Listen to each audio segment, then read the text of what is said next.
Yes, my name's Amy Stewart. I'm part of Making Changes Together. We are a group of parent carers that work with the local authority, health and social care to shape the lives for children with SEND throughout County Durham. We have various conferences, which I'm sure, no doubt, if you're on watching, you would have been to some sort of conference or heard of us, I hope. We do have virtual conference. We did have, sorry, virtual conference on Tuesday, which seemed to go well, even though we had a few glitches. We also have, if you can look onto your screens, there is a box that says Q&A. If you have any questions throughout the session, or even just want to ask a question that we could get answered and get back to you afterwards, yeah, if you just pop it into that Q&A, I'm sure me or one of the girls would reply to you. We do also have a survey that pops up at the end if you would like to fill that in. It just helps us shape anything that we do in the future. So if this is no good and you would like something else, yes, if you wouldn't mind filling in the survey at the end. It also will be getting emailed out to you a couple of days after the conference. Can we also just suggest that if there is any questions that does need answering and the speaker isn't on at the time, yeah, if you just give us a few days, and then obviously we'll get the information passed on and get any answers back to you.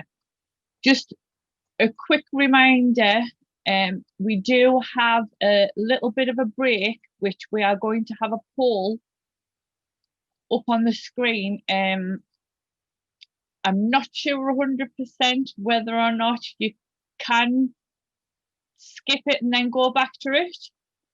If not, could you also just pop that in, any information into the survey when you fill it in as well. And last but not least, on the agenda, we did have Laura Coulthard to attend, which is Durham's DCO, but unfortunately our son's having to self-isolate, so she can't attend, but we've managed to get the lovely Sarah, part of MCT, is going to give you some information about Laura, which we won't miss her slot out. So I think I've managed to cover everything very quickly, a little bit earlier than planned, but we have our first speaker. If I can just manage to get you up, we have Elaine Chandler, which you'll remember from SENDIASS, to do a little short break. There you go, Elaine, you are on. Thank you. Thanks, Amy. I've just unmuted myself. Good morning, everybody. Firstly, I'll apologise that you can see the Christmas things behind me through my mirror. The mirror's too heavy to lift off, so you've got me Christmas presents in the background. Okay, so I just want to talk about short breaks. I'll give you a little bit of information about the background of short breaks. The short breaks started about 15 years ago, something like that, where there was an expectation for the local authority to provide some community short breaks for children with special educational needs and disabilities and for their families, because the care and responsibilities are so heavy. So, you know, it was going along nicely. The system was going along nicely until mid-March, when we had the lockdown. And at that time, I was given some funding to deliver some some training in the community from Lindsay Dunn, had managed to secure a bit of funding, and she rang me and said, Elaine, because we can't do that, do you fancy doing something different around short breaks? Because we still need to continue to provide. The providers, you know, have their funding, they want to do it, they are doing it, but we need to be tweaking it a little bit, and we need parents to understand that that opportunity is still there. So, you know, I was happy to do that and working from home. So Lindsay created a helpline and an email address for people to be able to link into, and we called this program the Short Break Solutions program. So that's where we started in about May.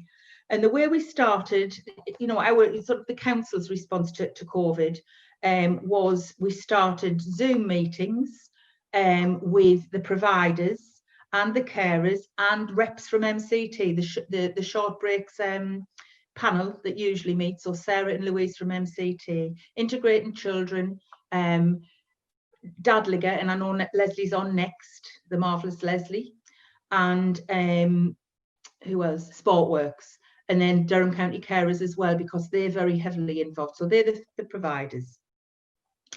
So what would happen would be that a phone call or bearing in mind that they already have hundreds of families that they're supporting. But what we were really worried about was that there was people falling through the net, that families were looking for something they couldn't access. So it was actually the other families, the families that weren't involved with the short breaks provider, that we were trying to enable to come on board. So we would get together on Zoom. We still have those Tuesday Zoom meetings and talk about, you know, what we're doing. And the referrals would come in through the helpline or voicemail, come across to me at home, and then I would respond to them. So across the summer, from May until the end of September, I'll do this in 2 lots, from May to September, and then from September to now. So that we kind of look at it as the first tranche of calls and responses. We produced a newsletter, we put it onto the local offer, gave people as much information as we could, and across that summer period I had about 200 calls, just over 200 calls. The vast majority were enquiries, so there were families that possibly already had a short break provider but were looking to see what else was available. A lot of families that actually didn't have any kind of short break provider and went on and did a referral across to the most appropriate of the 3 providers. And what we did was we had sort of 3 distinct areas. There was virtual groups, which Integrating Children, who were usually the central Durham provider. So Integrating Children are fabulous. They provide short breaks, usually outside of the COVID time. They provide short breaks for Durham and Chesley Street.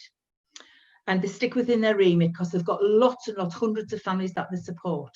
But actually, because of lockdown, they are taking on, or were taking on, children and families from outside of the Durham area, because at that time across summer, they were just providing, sorry, the screen's come up and knocked us off my stride, and that's what I wanted. So that's the Virtual Communities flyer. So David and his crew were providing groups online, things like quizzes, bingo nights, gaming sessions, all sorts of things to try and keep their families and their young people a bit busy and something to look forward to. So that was them, and they've continued to do that right across. And then we have DADLG. I won't go too much into DADLG because they're now doing what we call the keeping families connected. Just fantastic organisation. I'm not saying it because Lesley's here. I'm really not. The response from Lesley, because actually every family that you describe the DADLG pack, activity pack to, they all want a bit of that. So Lesley got the vast majority of the referrals that came in through the summer. But I don't want to say there was 200, there wasn't. There were lots and lots of enquiries through that 200 calls. There was probably about 30 families that then went on to go into proper referral, because I was talking to key workers and, you know, and social workers and whatnot as well. But actually at that time, sorry, the third provider, Sportworks, were also across the summer really only able to do a bit of virtual stuff. They couldn't really fulfill very much at all because they are the physical provider, the provider for physical activities. And actually everything was closed and everything was locked down, and it was the venues that they couldn't get hold of because the council have very, very strict criteria for which venues they will allow to be used because of COVID. You know, we're all still frightened of COVID. So that was up to the end of the summer. But what we found was about 10% of the calls that came in, we couldn't meet their needs through the community short breaks.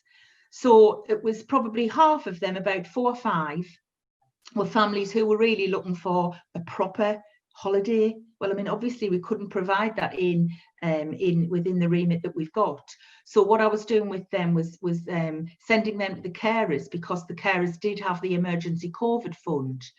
They've still got that emergency COVID fund, and they were able to provide they were able to provide funding for things like a broken washing machine, or equipment and that kind of thing. And a lot of families benefited from that fund. However, although they've still got that fund, it's been very, very much reduced, and they're only going to be, I don't know if they're on the agenda, Durham County Carers, but certainly they're only going to be able to fund a couple of specific needs. Okay, so we had a look, at those needs, and the other children who we couldn't meet the needs within the community, the key workers or the people who were working with them had to then go on to apply to a provision panel to try and get a bit of funding for them, because they were at the very highest level of need, these children and families.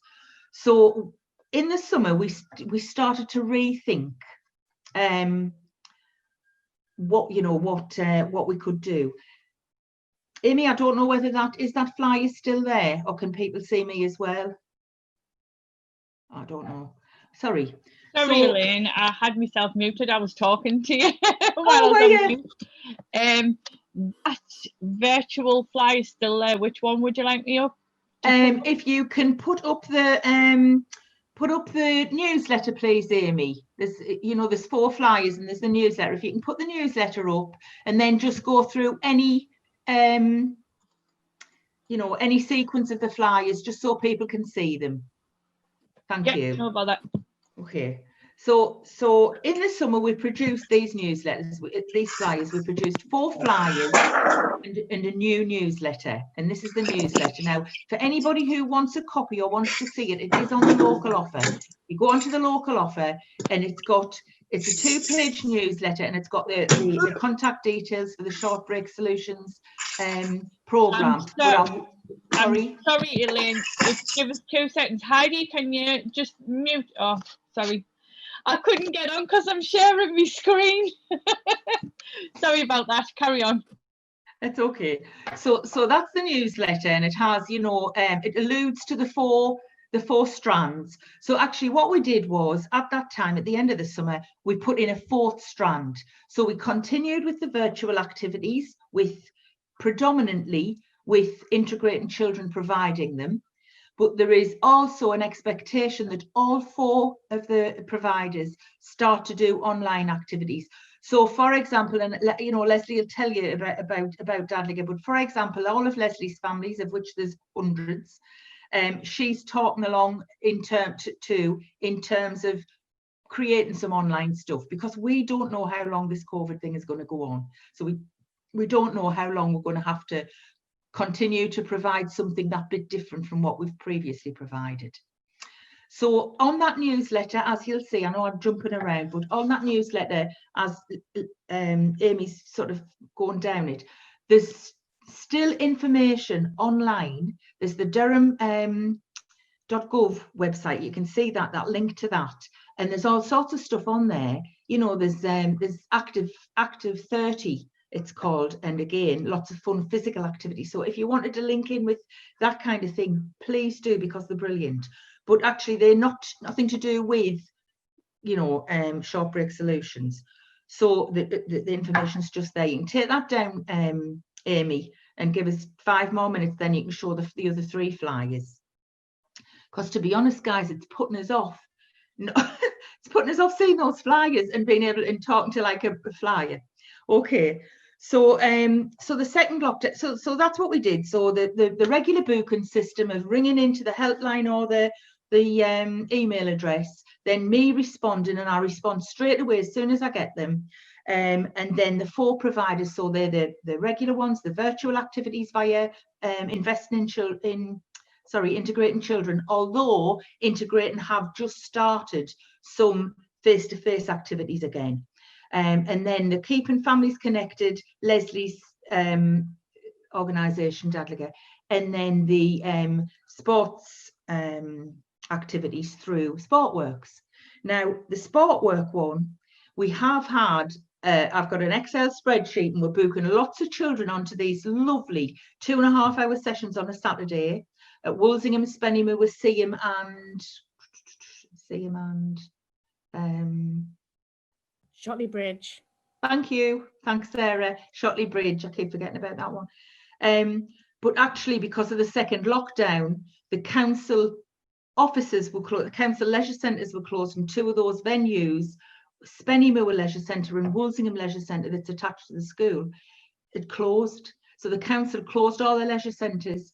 So effectively, SportWorks had to stop delivering that programme. And actually, we've set a precedent now, because Mark Smith's been involved with, I'm on my 15 minutes. Is that all right, Amy? Can I go on? Yeah.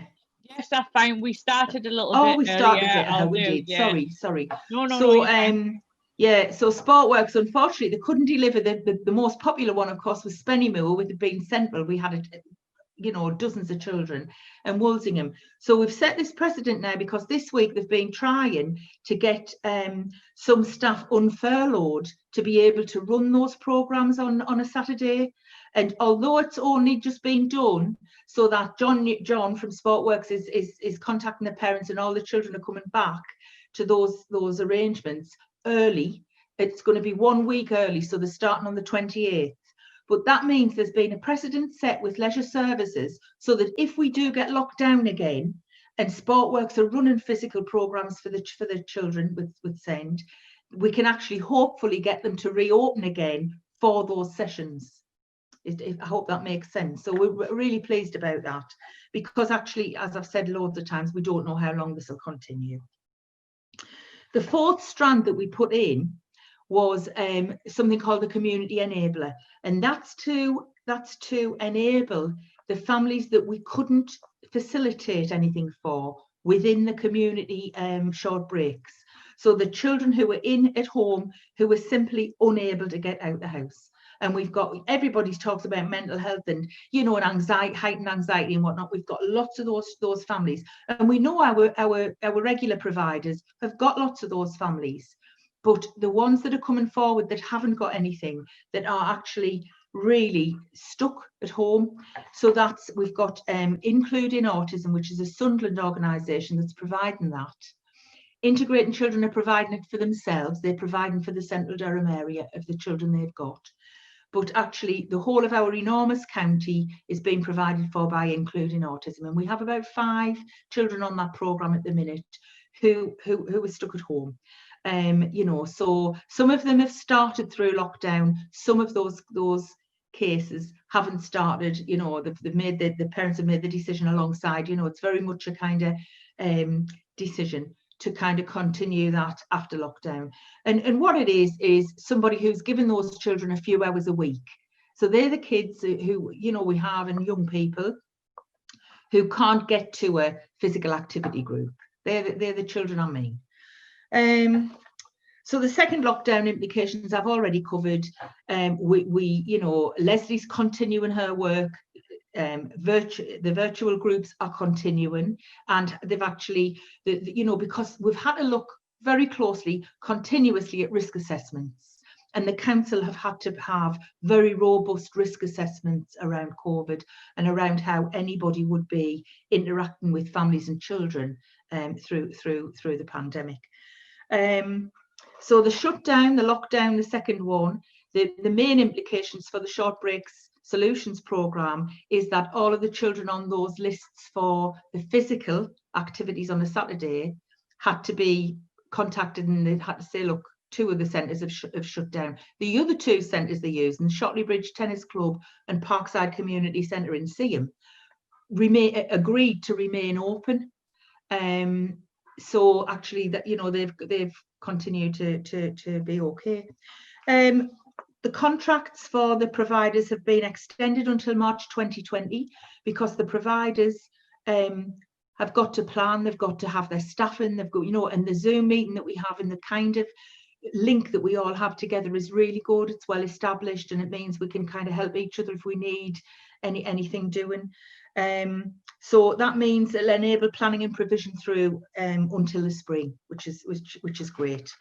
And it's a watch this space how we develop, because I've said before, we don't know what the Boris will tell us next. We have a new post, lovely news. We have a new post starting soon to coordinate this work. So this my time will come to an end, and a young lady called Ruth will take this over. Ruth has experience, you know, background of SEND, and she will sit within the SENDIASS team, my old team, Lisa's team, which is smashing because, you know, they know her, and she can hit the ground running. So the community breaks, and Ruth is much better at admin techie stuff than me. She's a techie whiz, so we can get the data we need. What we're looking at from Ruth is the data, the information coming in from parents, and plugging any gaps that we've seen emerging over this last few months. So we'll have really hard, good data. And I've got data, and which I'll pass on to Ruth, but she's a bit of a whiz, and she will look at that data, because that's what, you know, the commissioners are looking for. They're looking at what parents are happy with. You know, so this, what I didn't say was the second wave. So from the beginning of September to now, I've had about 80 calls on top of those original 200. Those 80 calls have again been a lot of key workers, a lot of early years practitioners looking for stuff for families. And so there haven't been 80 referrals as such. I've had calls, and then they go back to the family and tell the family what's on offer. You know, so that's kind of the way we do it. So less actual referrals this time, but lots of telephone calls. But it's lovely that that's actually available to families, so you can discuss, you know, what's available, what's out there. Have you tried this? Have you looked at that? So I think it's been quite a good and positive programme. What I want to do is I want to give you the Short Breaks contact details. Amy, if you wanted to put up the rest of the flyers just to let people see, the keeping communities connected, which keeping is families connected one. keeping families connected. Actually, Lesley could have probably done that in hers, but that one, the physical one, and the community enabler, if you could just put them up for a minute, a few seconds or so, while I give tell you what I can do if it's better, people can see them for longer. What I'll do is I'll put them up. We've got a bit of a break just for people to grab a cuppa. Yeah, thank you, Amy. That makes more sense. Thanks. That makes more sense. I'll put them up on there, but if anybody just quickly wants to grab the details now, the telephone number and things is at the bottom of the screen there. Oh, so they'll have time to do that. I don't need to read it out. They'll have time. If you leave one of them up, Amy, and then they could actually maybe write down the email and the telephone number. Yeah, what I'll do, I'll leave it up during the bit of a break that we've got coming up. Okay, thank you. And then, yeah, everybody can get the details off there. Okay, that's fab, Amy. Thank you. And I think that's it from me. You know, I can talk forever, but that is it from me. So is there any questions or anything? I don't know, Amy, if there's any questions. Not at the minute, Elaine, but like I said at the beginning, we'll be in touch if there's any come through, and forward any details that you give us to share. We'll forward them in the emails and things that people get. mean, what I want to say is, Amy, if anybody rings in, they won't get an answer immediately. What happens is the email address is there, or the voicemail, the telephone number will go to voicemail. Please leave a message, and the minute Lindsay sends it over to me, or somebody from County Hall sends that information over to me, I will ring. I always ring on the same day, and then we can have a proper hands-on conversation about what's available and what might be the best option for that family. Yeah. Okay. Thank you very much. Thank you very much. Okay. Thank you. Bye. Bye. See if I can, we'll get the lovely Lesley on from DADLG, if I can try and get it. Oh, there we go. We're up. I've managed to get you on, Lesley. Let's get to I'm at the end. Right, can everybody see that screen? Yep. Yeah, right, let me. It's brilliant actually, following straight on from Elaine, because she's set the background for the way things are at the moment, and as she said, how long this sort of situation is going to last, nobody knows, and I think it'll continue in one form or another for quite a while. I've put that screen up there though for people to see, if you know us or if you don't know us, that our mission really is all about providing sports and leisure and social opportunities, not just for the children and young people with disabilities, for their families.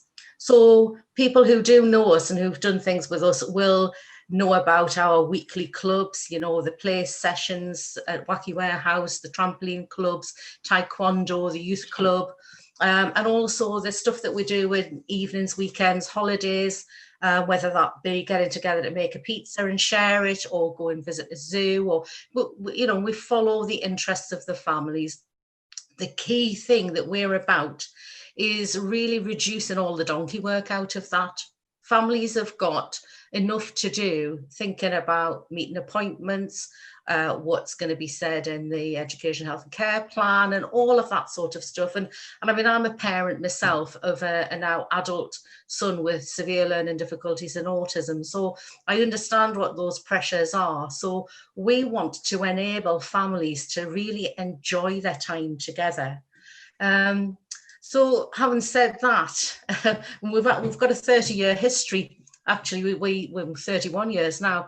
We registered with the Charity Commission in October 1989, and we've always been family focused. But last year, when we had a lovely big party to celebrate the 30th anniversary, I don't think anybody would have been able to predict what was happening and what was going to come just a very short few months later. The little picture I've put on there, our youth club made a banner which said happy 30th anniversary DADLG. So we wanted to stick to the mission statement, but we've had to replace every face-to-face activity and events with what we call our Staying Safe, Keeping Connected project. There's a lot of different strands to that. We started off with a newsletter. We call it a virtual newsletter, but it probably isn't really.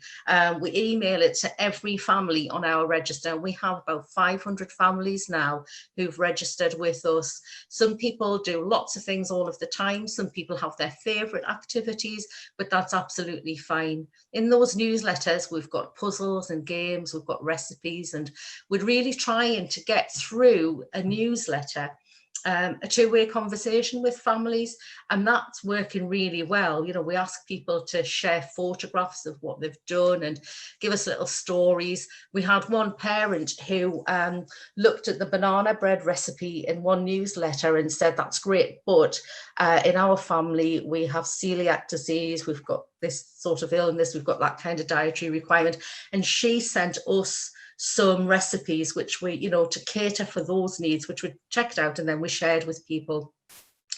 And then on one occasion when I was dropping off an activity bag at a little boy's house in Seaham, and he came to the front door, and we always maintain a social distance, so I was at the end of the drive, and he said, I didn't make that banana bread, Lesley, because I don't like bananas. And I said, that's fine, what do you like? And fish cakes was the answer. So in the next newsletter we put a number of various fish cake recipes in for him to try, and he was delighted. The mega thing for us is the activity bags that we've been putting together. We've done 4 now. The Christmas one is in production. There's still time to request a pack though, because the deadline for that is the 4th of December, and we'll be delivering those very quickly afterwards. And this Christmas pack is going to be a bumper activity bag, which will hopefully keep everybody in the family entertained and give them things to do leading up to Christmas and perhaps even during the holiday break. We try and have a theme around those bags. So the first one was in the garden, then getting active, returning to school, stress buster, and obviously Halloween. But it's not just arts and crafts and colouring in. We try and do stuff that helps people to get physically active. So in the getting active bag, we got some additional funding from Believe Housing, actually, and that helped us to buy 175 skipping ropes. So what we did with those skipping ropes was every child got a skipping rope. We tried to make it an age-appropriate rope.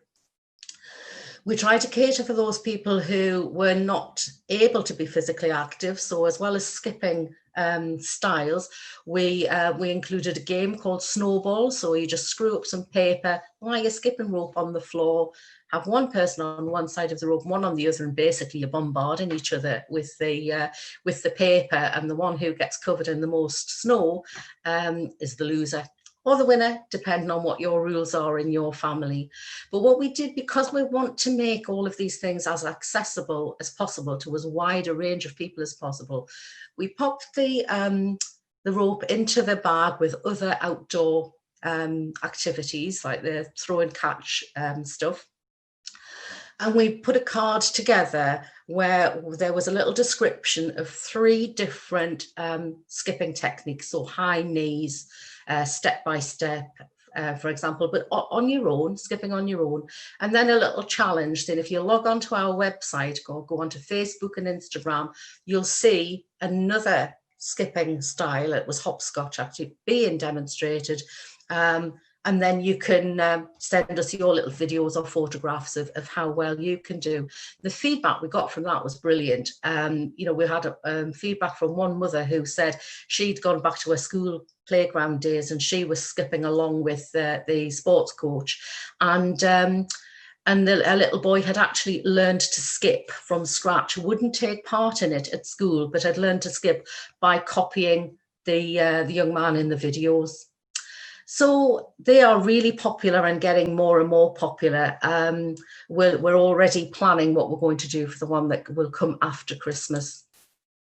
Alongside these things, we're doing competitions. So the first one we had was a sunflower growing competition, and we delivered the compost, the pots, the seeds, and then we just said to families, send us a photograph every week of how your sunflowers are doing, measure them and tell us how tall they are. And then we had prizes for the first flower out and then the tallest one. And I think I said this the other day, I could have shared my photographs, but they would have been too embarrassing. I don't think I've got a green finger to my body, but never mind. Other people had brilliant solutions. And actually, when we were delivering the Halloween bags, there were still some sunflowers on display in front gardens. We did design a pencil case as part of the Return to School Stress Buster pack. And the current competition we've got at the moment is winter photography. Now, what we're doing is everybody who puts an entry in will get something. And then we're trying to do something a bit more special for the winners. We were just talking yesterday about the winter photography one. So you take a photograph of a winter theme, anything at all you like, with a camera or with a mobile phone, send it to us. And then what we're going to do is perhaps get them the winning photos put onto mugs or coasters or canvas or whatever it is, so that the winner has a professionally produced result.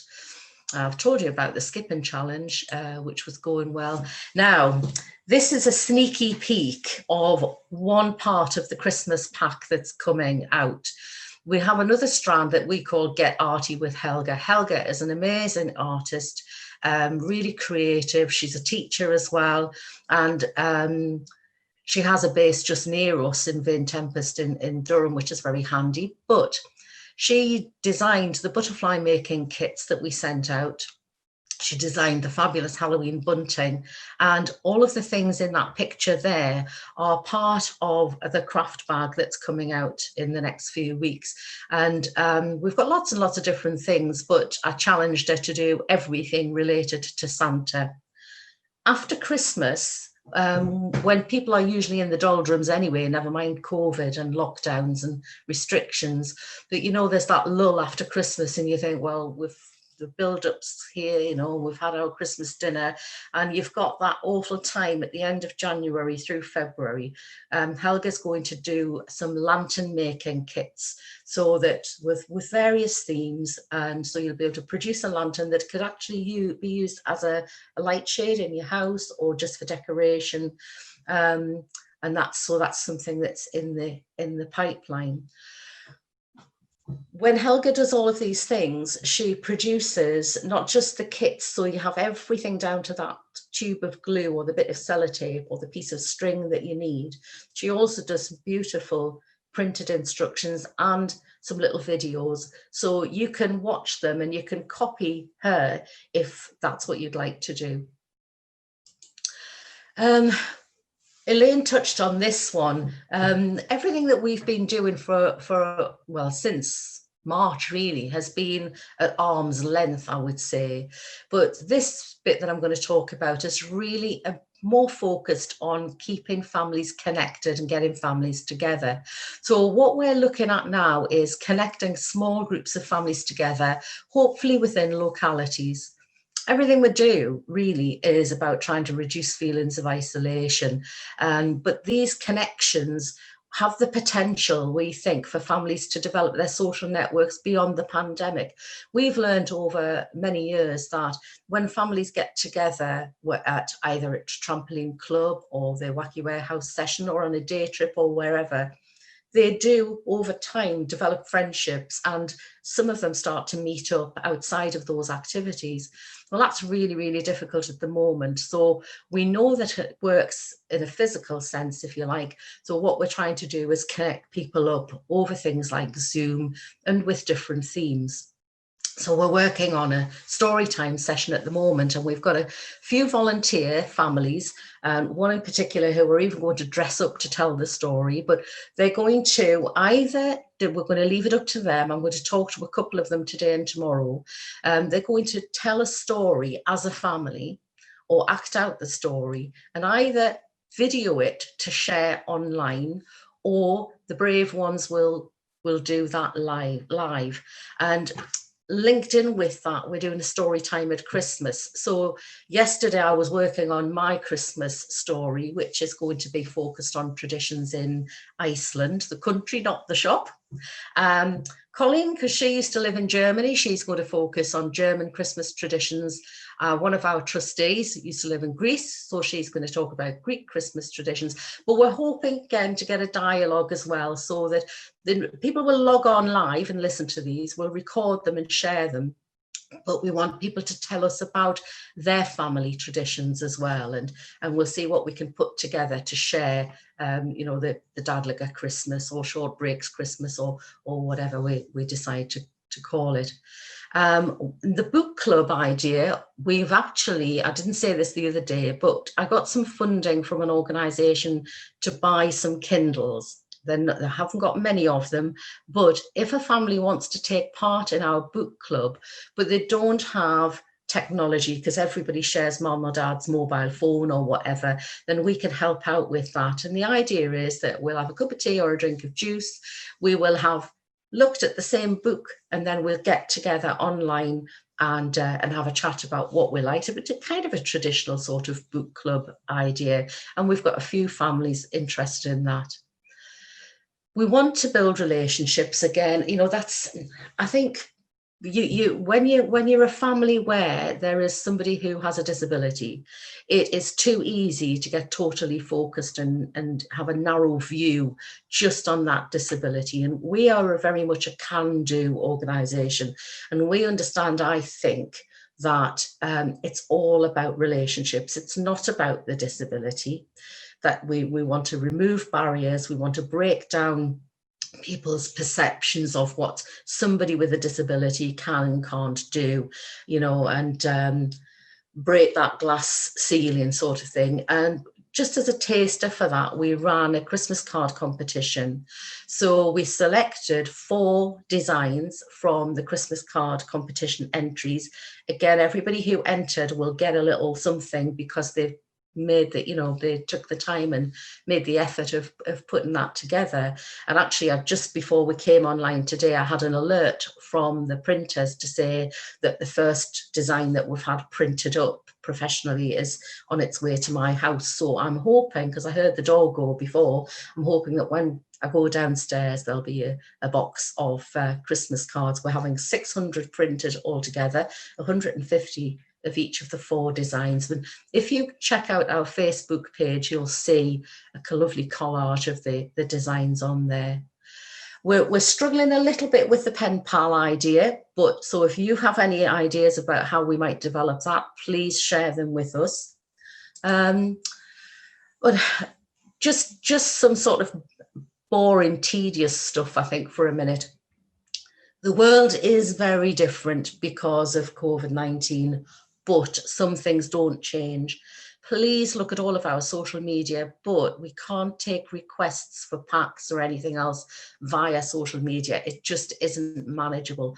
So you can email or you can telephone. And like Elaine said, if you leave a message, either an email message or a telephone message, we always get back to you. And we do that as quickly as we can. We do ask you to fill in a registration form, and that's so that we've got your up-to-date email address and we can send everything out to you. But it's also so we have the ages and any particular needs of the children and young people. If your disabled young person is over 18, would you just count them as a child or young person, please? Because otherwise, if you tell us that we've got 3 adults in your house, we might think one of them's granddad or grandma. And they might miss out, and we don't want anybody to miss out. And please ask us, give us rather all the information that we ask for. We don't share anybody's details with anybody, even the council. When the council ask us for feedback and they want to know what we're doing with their money, we will give them the areas that we're working in, the age ranges, the numbers of people who are asking for things, and we'll also give them information like, when people say, you've really given us a focus as a family, or you've stopped us from feeling isolated, that sort of information. We would never share names, ages, addresses, but we need it so we know that we're targeting all of our equipment and packs and everything appropriately. The other thing that's really important is that everything we're providing at the moment is free. If we do our weekly clubs, events, visits to theatre or whatever, we do make a charge, but that's because the venues are charging us, and sometimes they're charging us quite a lot of money. When we charge for things, though, there will always be a reduced price. There's never anything that we do that won't be of benefit to you financially.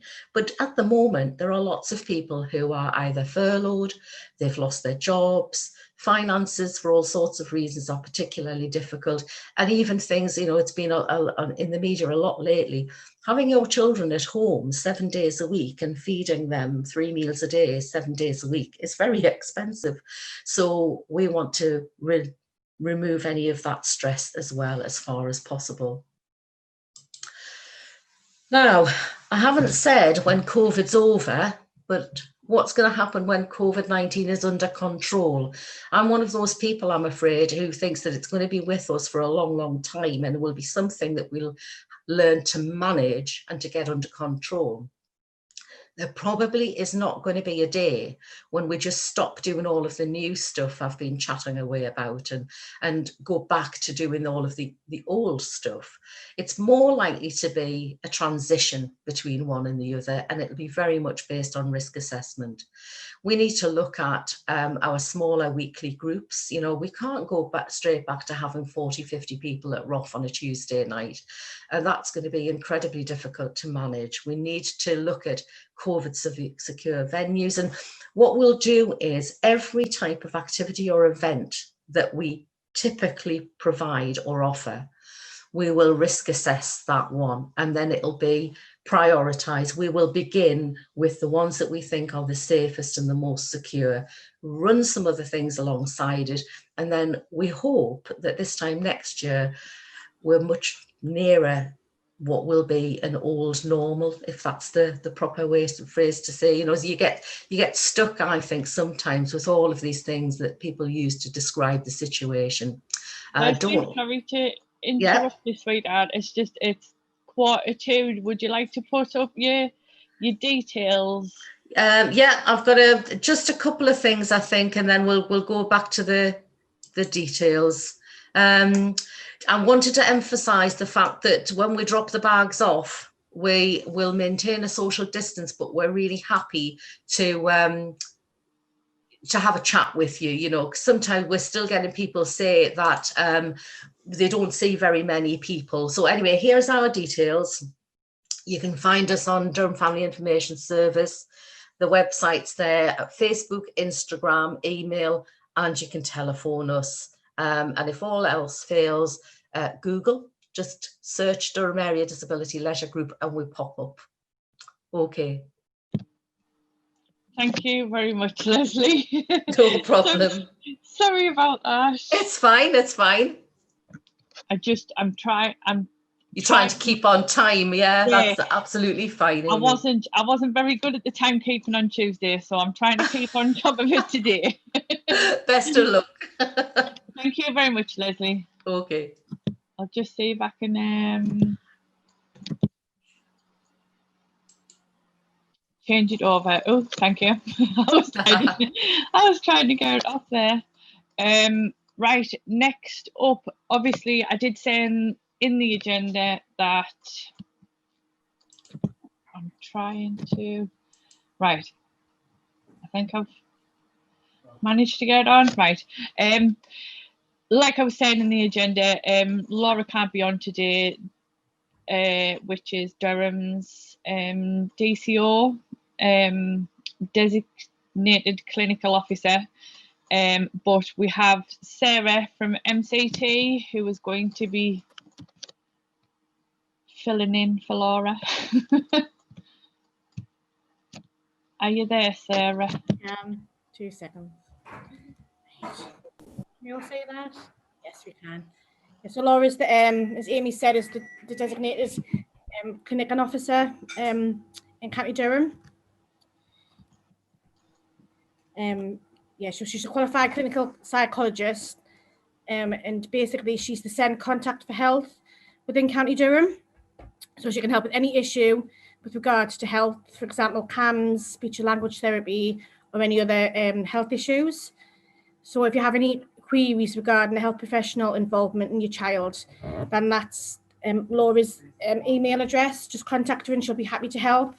She's really been heavily involved with MCT, getting our perspective on things, what things people are coming to us with, which health issues. So we'll just get in contact with Laura. So a while ago, she shared a video for annual health checks, because from 2014, any young person or adult over the age of 14 is entitled to an annual health check with a GP. And so I'm going to play the video. 1 second.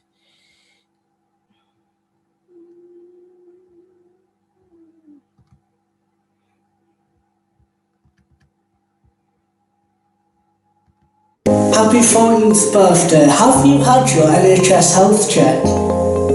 Did you know there was 1,200 available deaths of people with learning difficulties and such difficulties? You can go for your annual checkup at the age of 14. Check in, get an appointment with your doctor or your nurse. Check up. Check heart, lung, infections and wellbeing. Check out, share plan, stay healthy. Check in, check up and check out. Hashtag help yourself, hashtag help yourself.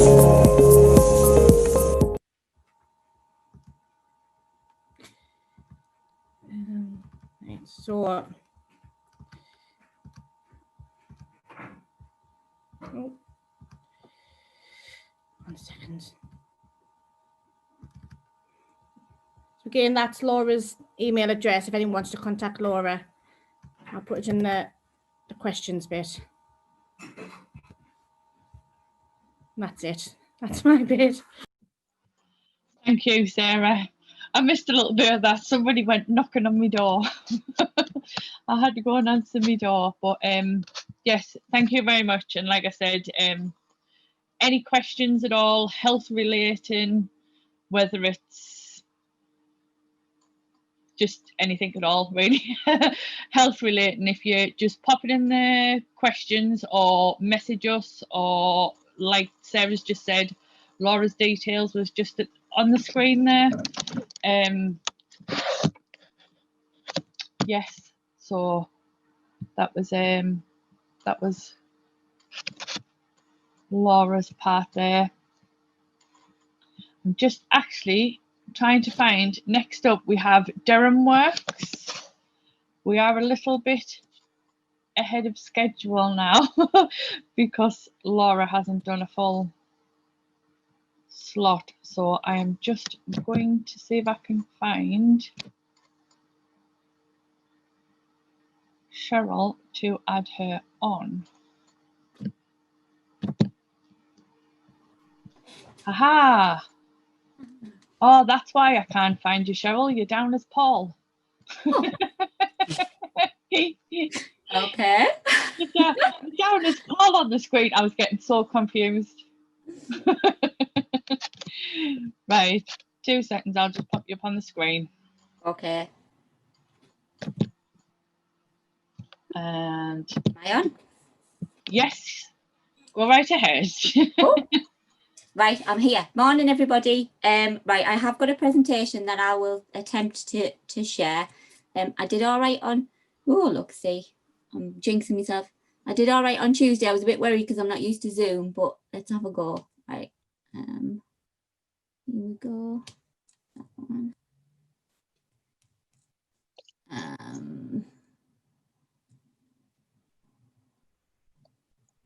Slideshow from beginning. Let's have a go. Oh, why is that not working? Oh, Give it a minute. There we go. There you go. See, I'm impatient. Terrible. I am Paul, aren't I? I've got Paul next to me in my on my video. Never mind, that's fine. Morning, everybody. My name is Cheryl, not Paul. Cheryl Temple, and I'm the progression manager for the progression and learning team, which also includes the Durham Work service. I'm just here today to give you a little bit of an update on all things Durham Works, what we're doing at the moment, where we've been, where we're going. And I am terrible at trying to cram everything in that I want to share because there's so much kind of going on for us at this minute. So I do apologise if I run over a little bit, and I'm really pleased that I'm slightly ahead of schedule because I think I run over slightly a little bit, didn't I, on Tuesday, Amy? So I'll keep an eye on your time, Cheryl. You're all right. But Amy, tell me, because I do tend to ramble on. And again, any questions, let us know, Amy, or I'll try and answer any as they come up, because I am conscious I'm going through quite a lot. There's a lot of developments going on at this moment in time in the world of kind of youth unemployment, really, with everything that's going on. So just in terms of those of you that aren't familiar with Durham Work, so we are a service that's through Durham County Council. We are primarily ESF funded, so we're funded through the European Social Fund, as it is called. We have a number of advisors and delivery partners that work right across County Durham. Our sole purpose is to work with young people that are aged 16 to 24 and that are not in education, employment or training. So those that are currently unemployed that need our help. So that's every single young person that's resident in County Durham can access our support if they're not doing anything at this moment in time. That also includes we have a number of specialist advisors that work with young people with special educational needs and our disability. And we have a number of those that work, we're very much area based. We tend to have area offices. So we have staff that work over in the east or up in the north or down in the south of the county. So hopefully some of you might be familiar with some of those. We are still working at this moment in time. So prior to what happened in March, we were out there in the community, in homes, in colleges, in employers. Unfortunately, like everybody else, in March, we had to resort to working from our homes and our bedrooms, like me at this moment in time. But we are continuing to work. Please be assured that we are there. We are continuing to support our young people through any variety of method that we can. Teams we're using to kind of offer information, advice and guidance over video, over telephone, over text, over email. We have got a little bit of face-to-face activity that we're allowed to do. But it's very much risk assessed and it's very much social distanced. It depends on it's things like doorstep visits. So one of the things that we are allowed to do is, as long as it's agreed with the family and young person first, we're allowed to kind of come, knock on the door and have those very social distance conversations, particularly if a young person finds it difficult to engage over the telephone or on email or anything like that. So we are allowed to do that, which is great for us, really. Just some numbers, I think it's important to say, because it's a programme that is funded, externally funded. We have worked with over 8,000 young people since the beginning of the programme. Of those that we've worked with, 4,500 have completed their journey, and about 80% of those have gone into something positive, which for us is fantastic. Obviously, we want to try and progress as many as we possibly can. We have worked with over 2,000 young people that would class themselves as having some form of special educational need or disability. And of those, over 1,000 have completed their journey with us.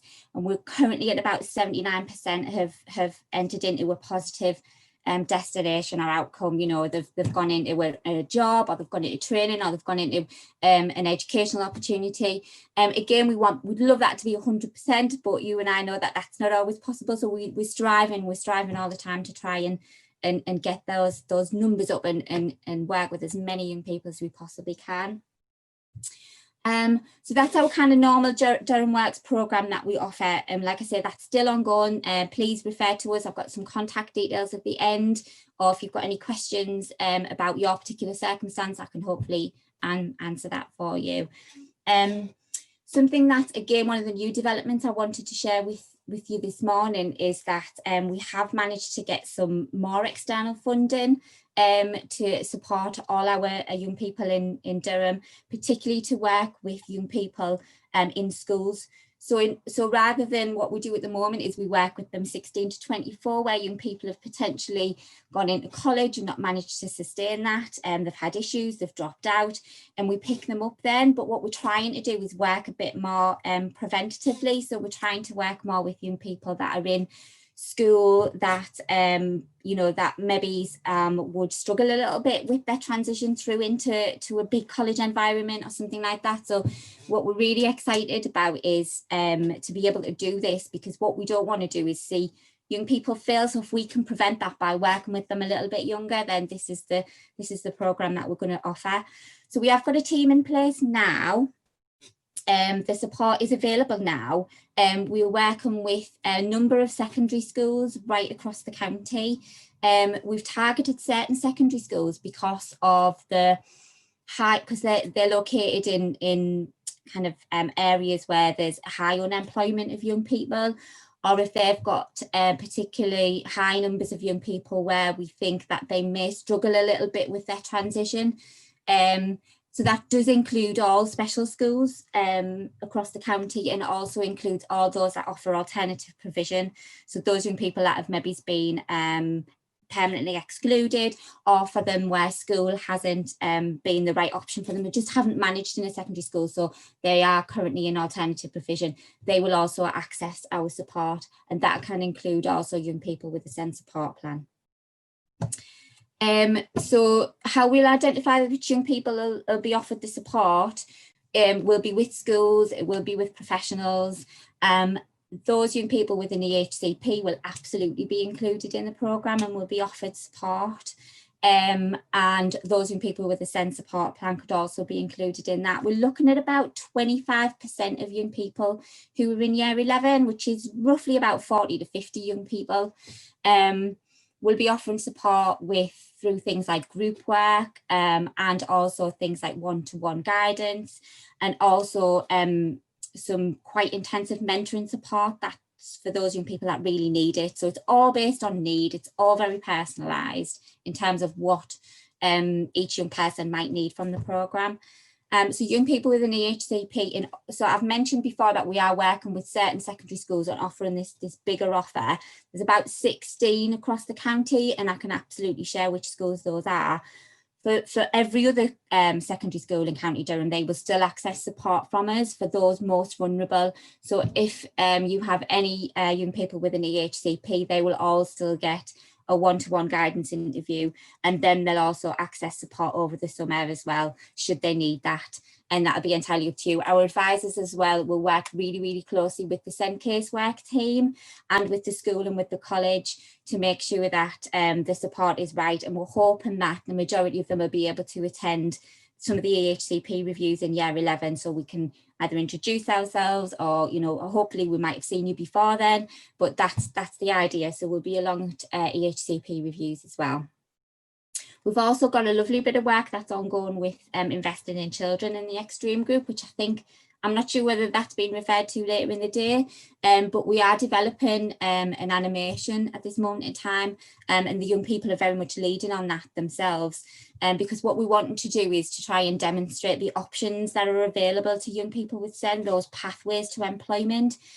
And the young people were really keen on using an animation to do that. And we're hoping once that's up and running, we can put it on the local offer, we can take it into schools, we can maybe even use it in reviews and things like that. So it's a really easy, friendly way to kind of share that information, which can sometimes be a little bit daunting and a little bit complex, and complicated, I think, for young people to focus on where they want to go and what they want to do.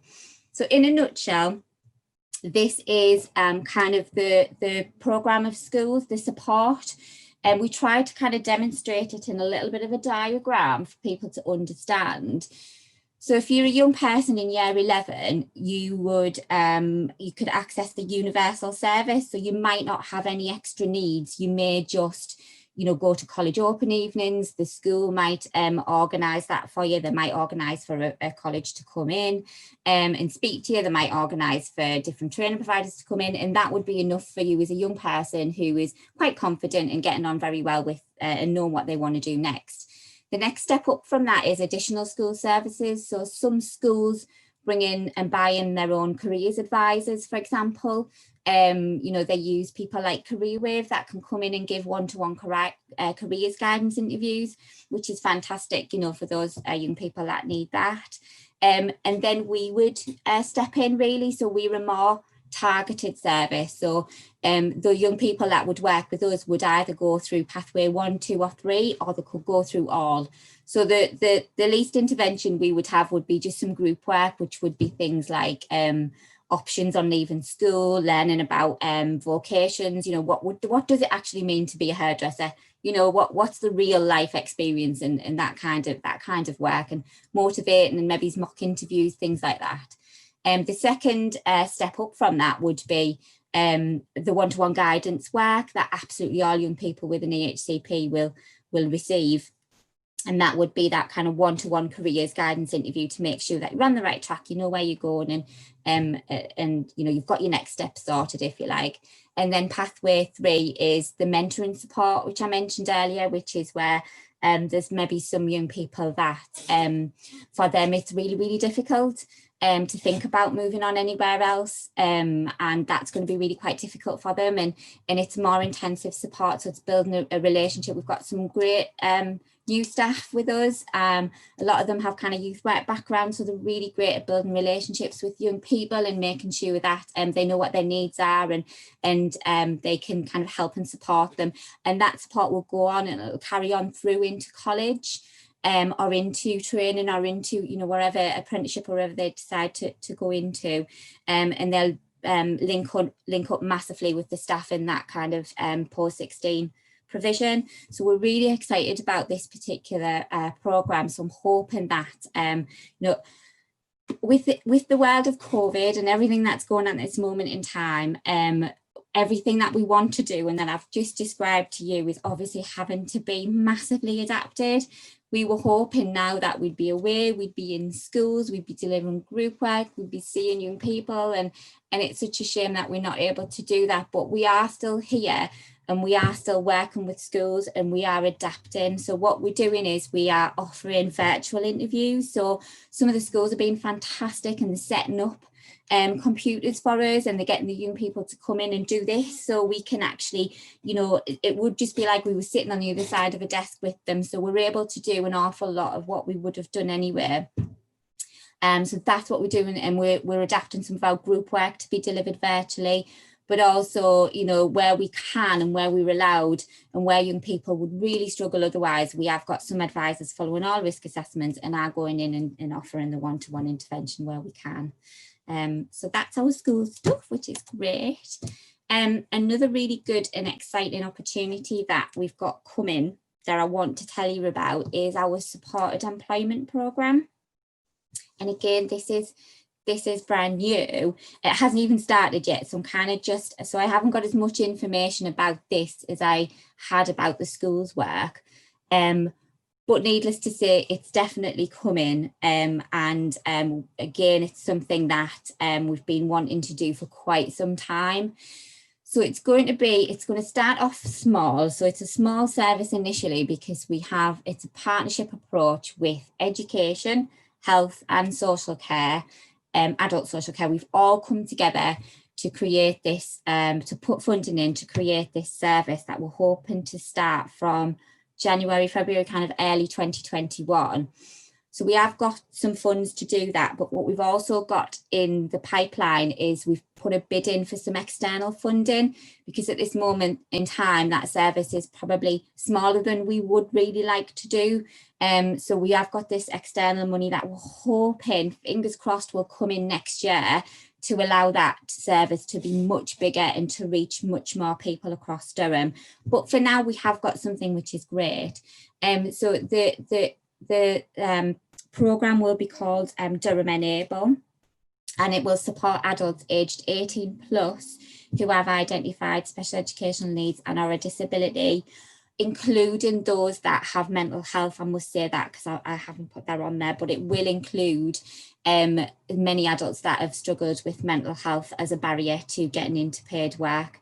It is a really personalised approach from beginning to end. It's very intensive. So that's what I'm saying. It's not a huge service, but hopefully those adults that do take part in it and those families that do benefit from it will get a lot out of it. So it will include in-work support as well. So it'll be support around finding the right employer and giving in-work support, and also really supporting that employer to make sure that opportunity works for them and for the participant, really, for the adult. So hopefully it will all work out. So it'll start in early 2021. I haven't got any further details other than that at this moment in time, but if anybody wants to find out anything else about it, I'll be happy to take details from Amy, and I can share that with you when we get some more early next year. But needless to say, it's definitely coming, and we are, like I said, really, really excited about it. We're recruiting now. There was actually a job advert out a couple of weeks ago, sorry, it closed a few days ago, for us to recruit some of these job coaches that will be working across the county. So fingers crossed we get some really good staff to do that. I'm keeping to time. I'm just checking, Amy. Right, I've got about another 5 minutes. I just thought it would be helpful as well to give you, I know Elaine and Lesley mentioned about what's been happening to everybody over these last few months, which is absolutely unprecedented for us all. And we have been trying to work ourselves as well to respond to that and how we can support, particularly around you'll have obviously heard in the news and everything else what's happening to people being furloughed. A lot of our young people have been really affected by what's happening with COVID and are being made redundant, and apprenticeships are falling through, and things are happening as a result of that. So we are trying to respond as much as we can to offer that support where we can.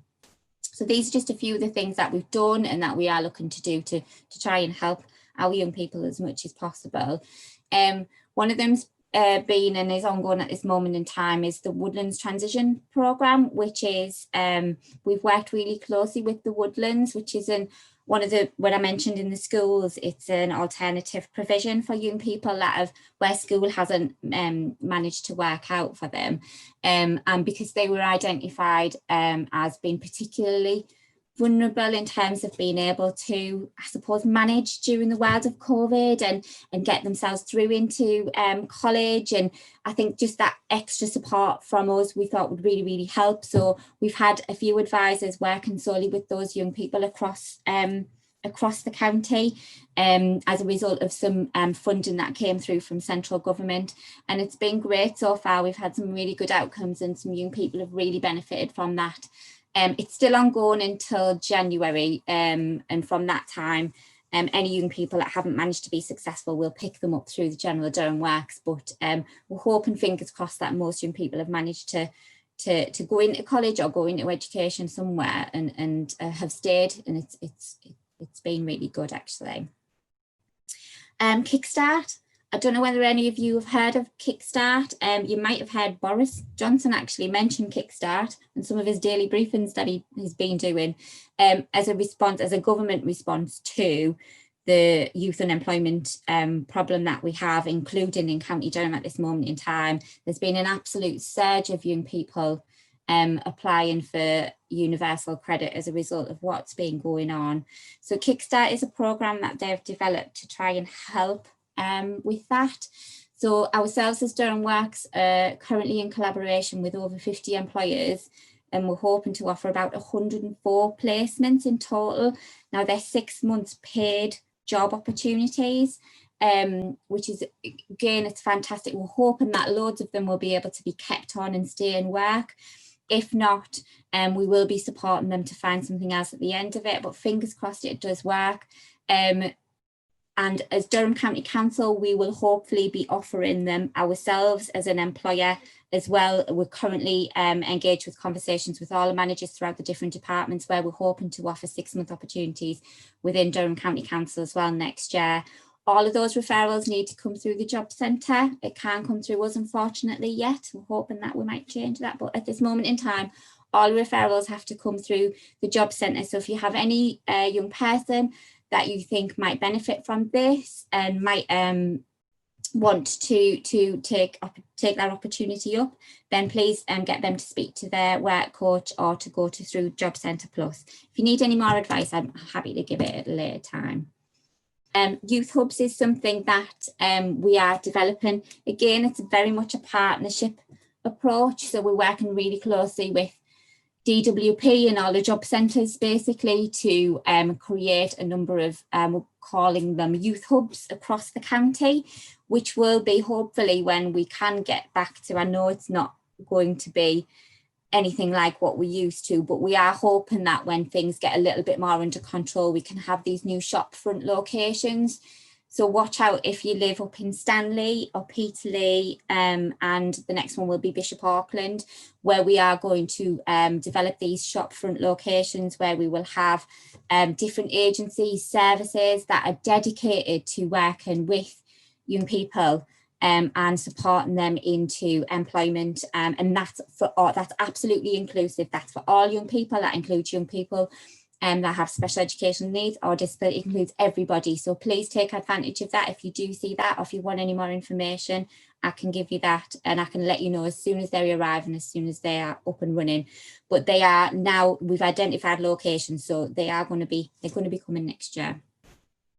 Intensive support program is something that it's online learning. One of the things we've done in Durham Works is we've adjusted, like everybody else really, and brought what we maybe would have done in a classroom. So we would have had a warehousing routeway, or we would have had a customer service course, but we've had to put those online. And one of the things that we're doing is doing an intensive 3-week support program with the job centre for young people that need that help, and that's ongoing at this moment in time, and it's the first one in the region in the northeast, so we're glad that that's in Durham.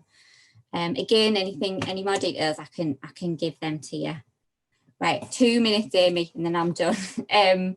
My last one is, I promised Alison Rice would normally be here. She's not able to be here, and some of you might have heard of the Changes programme, which is a programme for parents of young people with SEN. It's run by Adult Learning, and it's a short programme for everything you maybe need to know as a parent of a young person who has SEN. So it's all of those processes you might have to go through. It's education, it's social care, it's housing, it's what will happen when they're older. It's all of that stuff, which is great. It's a great course, and all the services contribute to it. That's coming next year. If you want any more details, you can email Yvonne. Lastly, supported internships are ongoing. There's a lovely new opportunity coming up in Seaham for any of you that are over that way, for young people in horticulture, joined up with the Short Trust. Again, if you're interested, you can email Stuart Cannon about that. I haven't got time to go through the case study, so I won't, Amy, but it is just to say that there's a lovely case study there. I wanted to put a video on, but I wasn't brave. I wasn't brave enough because I was worried about my technology. So what I'm going to do instead is I'm not going to read that because I haven't got time, but please, if you go on to our durhamworks.info, our website has got numerous videos of young people talking about their experience with us.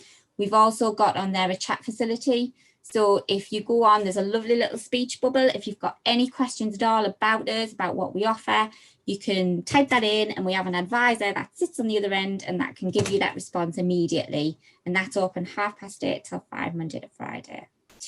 So hopefully I have whooshed through all of that for you. Apologies if I've bombarded you with loads of information, but like I said, I'm not sure if there's any questions at all, Amy, but you can go. Not at the minute, Cheryl, but I'm not sure whether anybody caught it at the beginning. This is getting recorded, and we are going to share it afterwards for those who can't attend. So it'll just be a case of like zip forward through to your part, and then it'll have all the information up on the screen for them. Yeah. Okay. Great. That's me. Thank you, everybody. Thank you very much, Cheryl. Thank you. There, I got off. Right, if you just bear with me 1 second. Next up, we have Joanne from Durham County Carers, which I'm going to try and spotlight you on for everybody to see, Joanne. Oh, cheers. There we go. Everybody can see now. Lovely. Now, Amy, stay there because I need to share my screen. I'm not going anywhere. No, please don't go anywhere. Sorry, folks, I'm really rubbish with this sort of thing. So you need this bit up. Hang on. There we are. So can you see that, Amy, then? Can you? Yes, everybody can see that, yeah. Brilliant. Now what I need to do is work out how I control this. My hubby says I do Alt and Tab. Yes, that's not how I do it. He said he would stay downstairs. I might need to say sometimes. Ah, no, we're working. All right. I was going to say sometimes if you press space bar, it jumps, but yes. I don't know how you get back. No, I think I've done it, so I think we're all right. So am I okay just to go then? Yes. Yes, lovely. Sorry, folks, for all that, but good morning. I'm Joanne at Durham County Carers Support. Most of you, I think, may well have met me in the past. I've been around a very long time now, but I just wanted to share with you a little bit about what's happening in the organisation. But just in case people aren't fully aware of who we are and what we do, just a very brief overview of us. So we are a voluntary organisation supporting unpaid carers over the age of 18 who live in County Durham. And an unpaid carer is anyone who's providing care or support to a partner or child, relative or friend or neighbour who has health problems and who couldn't manage without that help. The key bit is sort of the unpaid carer bit. The word carer gets used for sort of paid care support workers as well. So it's just that's the key difference. I like to use the word family carers because I think that's a bit easier to just sort of understand and know what it means. So that's what we do, who we are. We cover the whole of County Durham. We have a team of carer support coordinators who each cover a specific geographical patch in the county. So if you live in Peterlee, then there will be a support worker for that area, or if you live in Bishop, then again it'll be a different worker. We also have development workers who specialise in particular areas like mental health and welfare benefits, learning disabilities, social care and health, and their role is to sort of link in with professionals in those areas and to promote our service, to sort of develop activities and bits and pieces that we do, and just to generally sort of create work and let people know that we are here and what we're doing. And we also have specialist parent carer support workers. There's 3 of us and I am one of them. Okie doke. So for parent carers registering with us, anyone caring for a child with additional needs in an unpaid capacity can register. It doesn't matter if you aren't birth parents, you could be a grandparent, you might be an older sibling, it really doesn't matter. If you've got a care of a child with additional needs, then you're very welcome to register with us and access our service. You don't need to be in receipt of carers allowance, but if you are, then that's fine. We don't class carers allowance as paid. It's not sort of employment. So whether you have carers allowance or not, then that's fine. You can still register with us. You don't need to provide a certain level of care either. We're not saying you have to provide X number of hours care a week. It's absolutely fine. If you have a caring role, then we're here to support you. And the cared for child doesn't need to have a diagnosis either.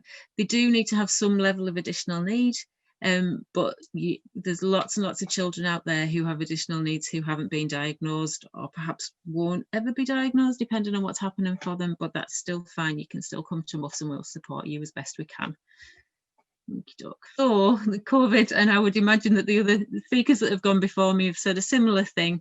We've continued to work throughout the pandemic, but obviously, like every other organisation and every other person in the world, we've had to sort of change the way we work, but we also recognise that caring roles have changed too, and I guess that's where we need to sort of try and respond to that change.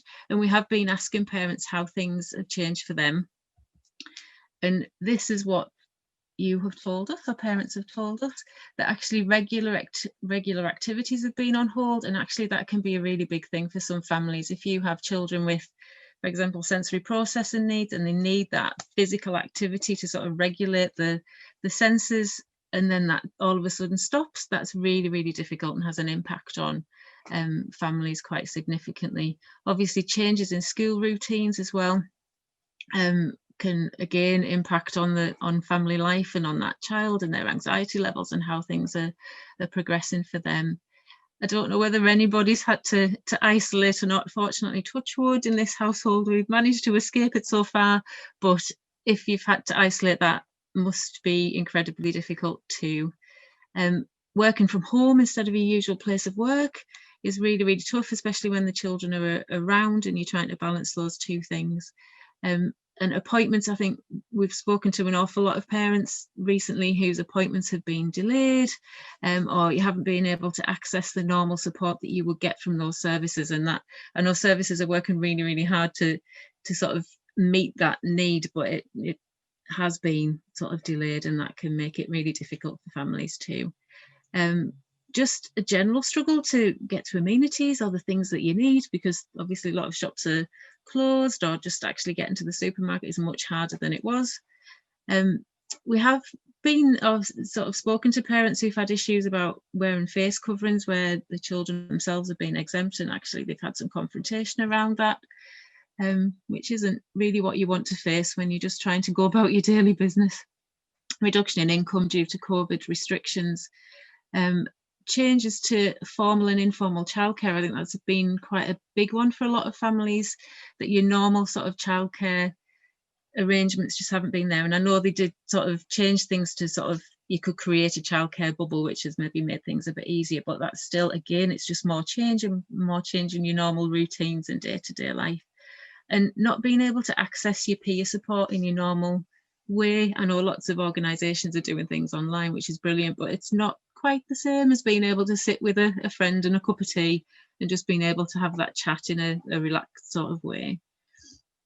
Parents have also told us that they are increasing, or they've had difficulties with increased anxiety and worry, increased stress, more tired or exhausted than normal, low in mood and overwhelmed. And it's just that emotional reaction to what's happening and all those changes that families are facing. So just to let you know, we're still here. We still very much want to support you as parent carers, and so did you know that you can still have a parent carers assessment? These are now done over the phone. Obviously, we could probably do them on sort of FaceTime as well if that was available to you. But it's not quite the same as not being able to see someone or sit in someone's home and have that conversation, but it's still there. It still gives you that chance to think about your own needs. The parent care and needs assessment is actually a statutory right that parents have. You can request that assessment of your own needs anytime you like. It's there, it's written into law, and we just do them on behalf of Durham County Council. But it is just a really nice time to have an hour or two just to think about you, how your caring role affects you, and then to maybe work through a bit of an action plan with the worker. There might be things that we can do as an organisation to support you and ease things, or we might be able to point you in the direction of other people who can help out too. So that is still very much there, and if you want that, you can just give us a shout and we'll do that for you. So did you know that you can still access a carer break? The funding is still in place for that. We have 2 pots of money. We have a means tested pot which we can access for sort of holidays or laptops or sometimes courses and that sort of thing, but you do need to be on an income related benefit for that one. We also have another pot of money that isn't means tested. It's a needs based assessment, I suppose. Assessment's quite a formal word, but it's not. It's just about identifying your need for a break and how the thing that you are asking for will meet that need. And we can be really creative with that money. We do lots of things around hobbies and interests. Spa days and complementary therapies obviously have been a bit iffy over the last few months. They did come back in the summer. I'm not quite sure where we will be with them at the minute, but it's still there. You can still ask for these things and then we can sort of check them out for you. It might be something home-based as well. It's not really the right time of year to be buying sort of garden benches and things, but if your only break is to sit in your garden for 5 minutes with a cuppa, then we can sometimes help with that as well. So it's just about thinking about what your need is for the break, and how whatever it is you're requesting will sort of meet that. So it's still there. We can still offer that funding for you at the minute. So did you know that you can still access support with help with benefits, including help with DLA forms? So any sort of general advice about benefits, you can just give us a ring and we'll do our best to answer your query. But if you have a DLA form, or if your child perhaps is in that transition between DLA and going into PIP, personalised independence payment, then give us a ring and we can help with those forms. We have some volunteers who are now trained to do DLA forms and they'll do them over the phone. So you would still write the form, but they'll guide you through each question and give you the pointers and ideas of what to put in each section. But we also have members of staff who can help with the PIP forms as well. So just give us a shout if that's you, then we can help with those. We can also help with accessing sort of grants or doing applications for grants for essential items as well. So that's always worth asking us the question if there's something that you're struggling to afford, washing machines, cookers, that sort of stuff. Just give us a shout and we can chat that through with you. And did you know that you can still access our counselling service? It's still running, again, not face-to-face like the whole world. This is around, we do telephone, but I think some of the counsellors can do WhatsApp or FaceTime, that sort of thing, if you prefer to actually see somebody. The waiting list, we do have waiting lists and they will vary depending on how many's on that. But I think the last sort of information update that we got, it's about a couple of weeks now, 2 to 3 weeks, I think, that you would wait for an appointment. It's a free service and it is there if you are struggling with predominantly aspects around your caring role, but other bits and pieces too, we can make those referrals through for you, and we don't ask loads of questions. We just need a little bit of basic information, and then we can pass that on to the counsellors. And did you know that we now have some new online support, like everybody, I'm sure. We've tried to put as much as we can online, and some of the things that we do, and we do have a weekly virtual carers group that meets on a Thursday afternoon. We are running courses. I know as Cheryl mentioned the Changes programme, we're sort of involved in promoting and supporting that as well. So you can contact us, or obviously the contact details that Cheryl gave to. It doesn't matter if that's the programme that you want to do, then we'll sort of help with accessing that for you. Feel good stuff we've done, and probably will do more, and we've got a refresh and refuel course running that is predominantly for the sort of Bishop Auckland and Crook area at the minute, because I think it's funded from the AAP, I think, in that area. But just if there's anything that you want more information on, we can find that too. We are doing some tea talks, parent carer sessions. We did one in October, and we are planning one for December. So watch this space, and a few going into the new year as well. And that's about just parent carers having the opportunity to get together. The one in December is going to be more about sort of relaxation. I'm trying to find some nice little pampering things that we can do. And the people who were involved in the last one got a cup of tea sent through the post. And we will hopefully be sending little packages out that go with those, just that complement those sessions as well. So you might get a little surprise in the post too. For those, if you want to sign up. We are starting some Zoom advice and information surgeries. They're just being promoted now, and it'll just be a sort of opportunity where it'll be me, I think, on the other end of the screen, where you can just jump into the waiting room, and if you have a question, or you just want to have a chat with me about anything, just sort of chat things through, then we'll offer sort of 10-15 minute slots, and you just wait in the waiting room until I'll be available, and then we'll let you in and have a chat and sort of see how best we can help. So they are being advertised at the minute. We have been running Pilates and yoga as well. And just to let you know that we have a live chat on our website, so that's open office hours. You can just click the little button, and then there'll be a support worker who'll be able to respond to you. And it is a human being on the other end. So many of these live chats, it's actually a chat bot or something bonkers. So you just get an automatic feed. But no, our support workers all sort of do I guess a stint on that, and we'll respond to you. So it is a human on the other end. And we have a dedicated parent carer Facebook group, and I would encourage people to make sure that you're on that, because that is the main way at the minute that we're letting parent carers know what we're doing. We are sending out emails and things as well, but if you're on the parent carer group, then you will get the information as soon as we pop it on there. The details are there, so if you want to join that Facebook group, it is a closed group for parent carers who are registered with us.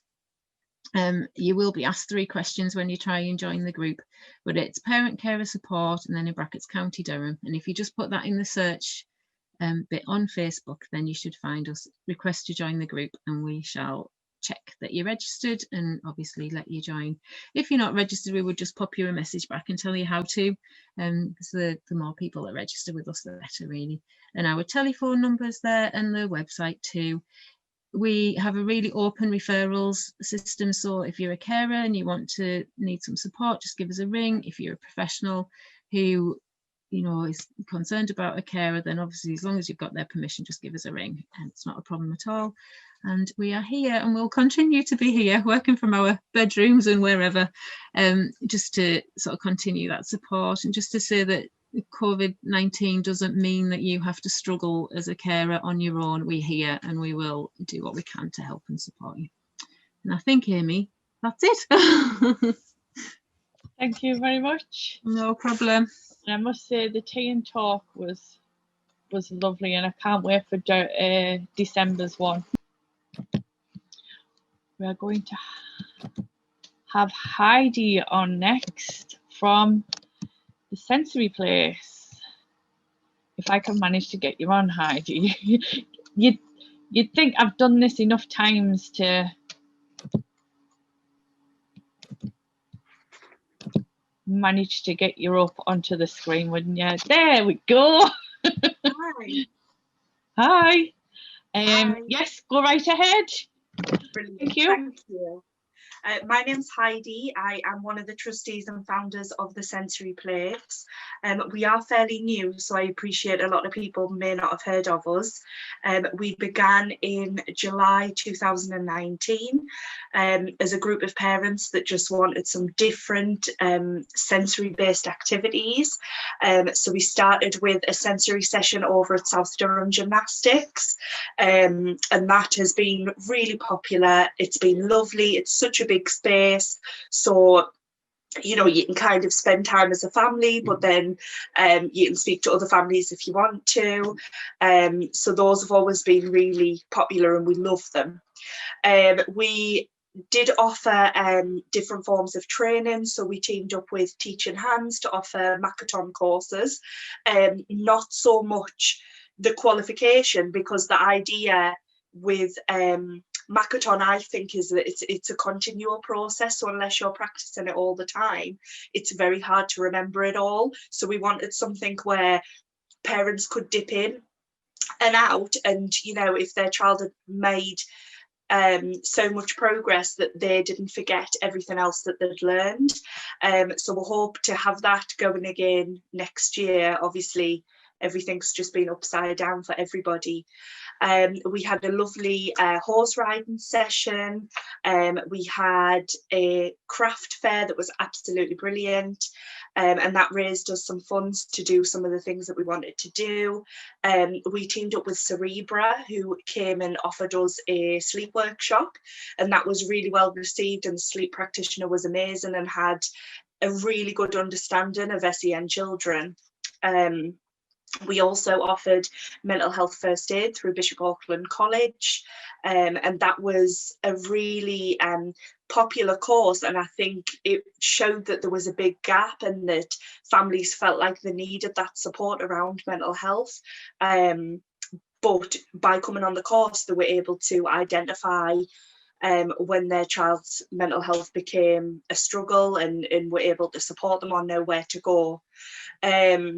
We also had our first Christmas party at Whitworth Hall, so the children got to feed the reindeer, they got a bouncy castle. It was all very relaxed and very quiet, nobody had to dress up. There was buffet food, it was just really, really relaxed.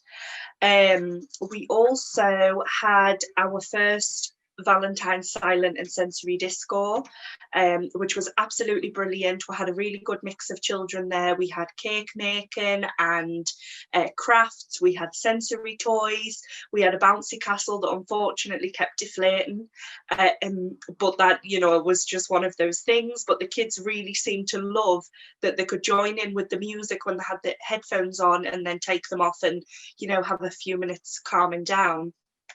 So that was absolutely brilliant. We had a trip to the Alan Shearer Centre. Alan Shearer himself was there, which I don't think always happens, but it was brilliant. My son nearly wiped his nose on his top, so that was almost very, very embarrassing. And then COVID hit, and like everybody else, we thought, what on earth are we going to do? We had to cancel everything that we had coming up, and we had to think, how are we going to support our families who struggle at the best of times, especially during holidays, or any time where the care of the SEN child really kind of falls on the parents, to the extent where they're not sleeping, you know, the parents just don't get any form of break. So we looked at, during the first lockdown, we delivered 70 sensory bags from money that would fundraised ourselves for other activities. And then there was a brilliant group in Sunderland, a business called BGL, and they've always been very supportive of us. They heard about what we were doing and they really liked it, so they donated £1,000, and we were able to make another 100 sensory bags and deliver these all over County Durham and all over Sunderland. And as you know, time moved on, and we all wondered, you know, when is this going to ease up? What are we going to do? We came up with our 6 weeks of summer scheme, which was kindly funded by County Durham Community Foundation. And we had 6 weeks of activities. So we had a Build-A-Bear one week, we had sensory trays one week.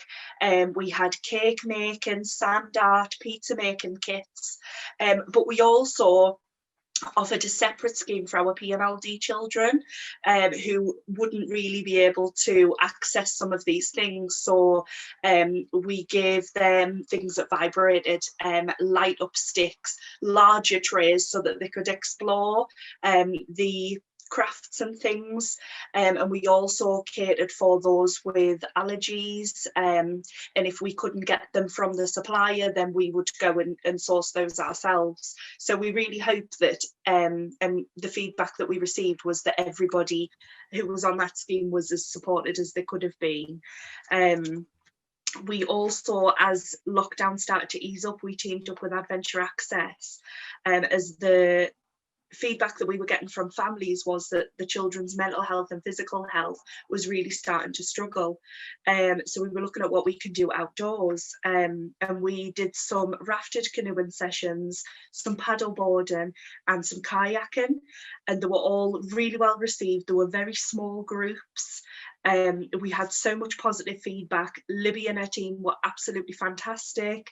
They had so much patience, and you know, we really did take it case by case. So if there was a family that messaged us and said, I really don't know if my child will actually get in the boat, we would say to them, well, don't pay for the session until you've actually been able to access it, because we appreciate that it's such a different activity that some children are going to need to acclimatise into that. So Libby and her team were so supportive, and they were just absolutely brilliant. We also teamed up with Wild Track Wilderness, and Barry has decades of experience working with SEN children, and he keeps the groups very small, and they did things like archery, they did different bird calls, they learned about different things in the forest, they had a bonfire and they toasted marshmallows, and it's just a really lovely sessions, and they've become regular sessions now because they always have been so popular. So we also had sessions with Big Science, which was a really big hit, because it was getting the kids interested in science but on a sensory level, keeping the group very, very small. We are hoping in future to have some messy play sessions, so perhaps it will cater a bit more to our PMLD children who maybe couldn't do some of the other things that other families could. We also had sessions with Willoughby Rocks, and that was around taking pieces of nature and creating artwork, exploring the outside, improving physical and mental health. It really is a lovely space that's so well done out and so well thought out. We were really, really grateful to be able to offer that to our families. We received some funding from the National Lottery for mindfulness packs for our carers, because we're very conscious that, as I mentioned previously, our carers, and as Joanne said from Durham County Carers, the carers are really struggling. So we put together 120 mindfulness packs that we posted out to our registered members, and these included things like a mindfulness journal. It had a colouring it had a colouring book with some colouring pencils.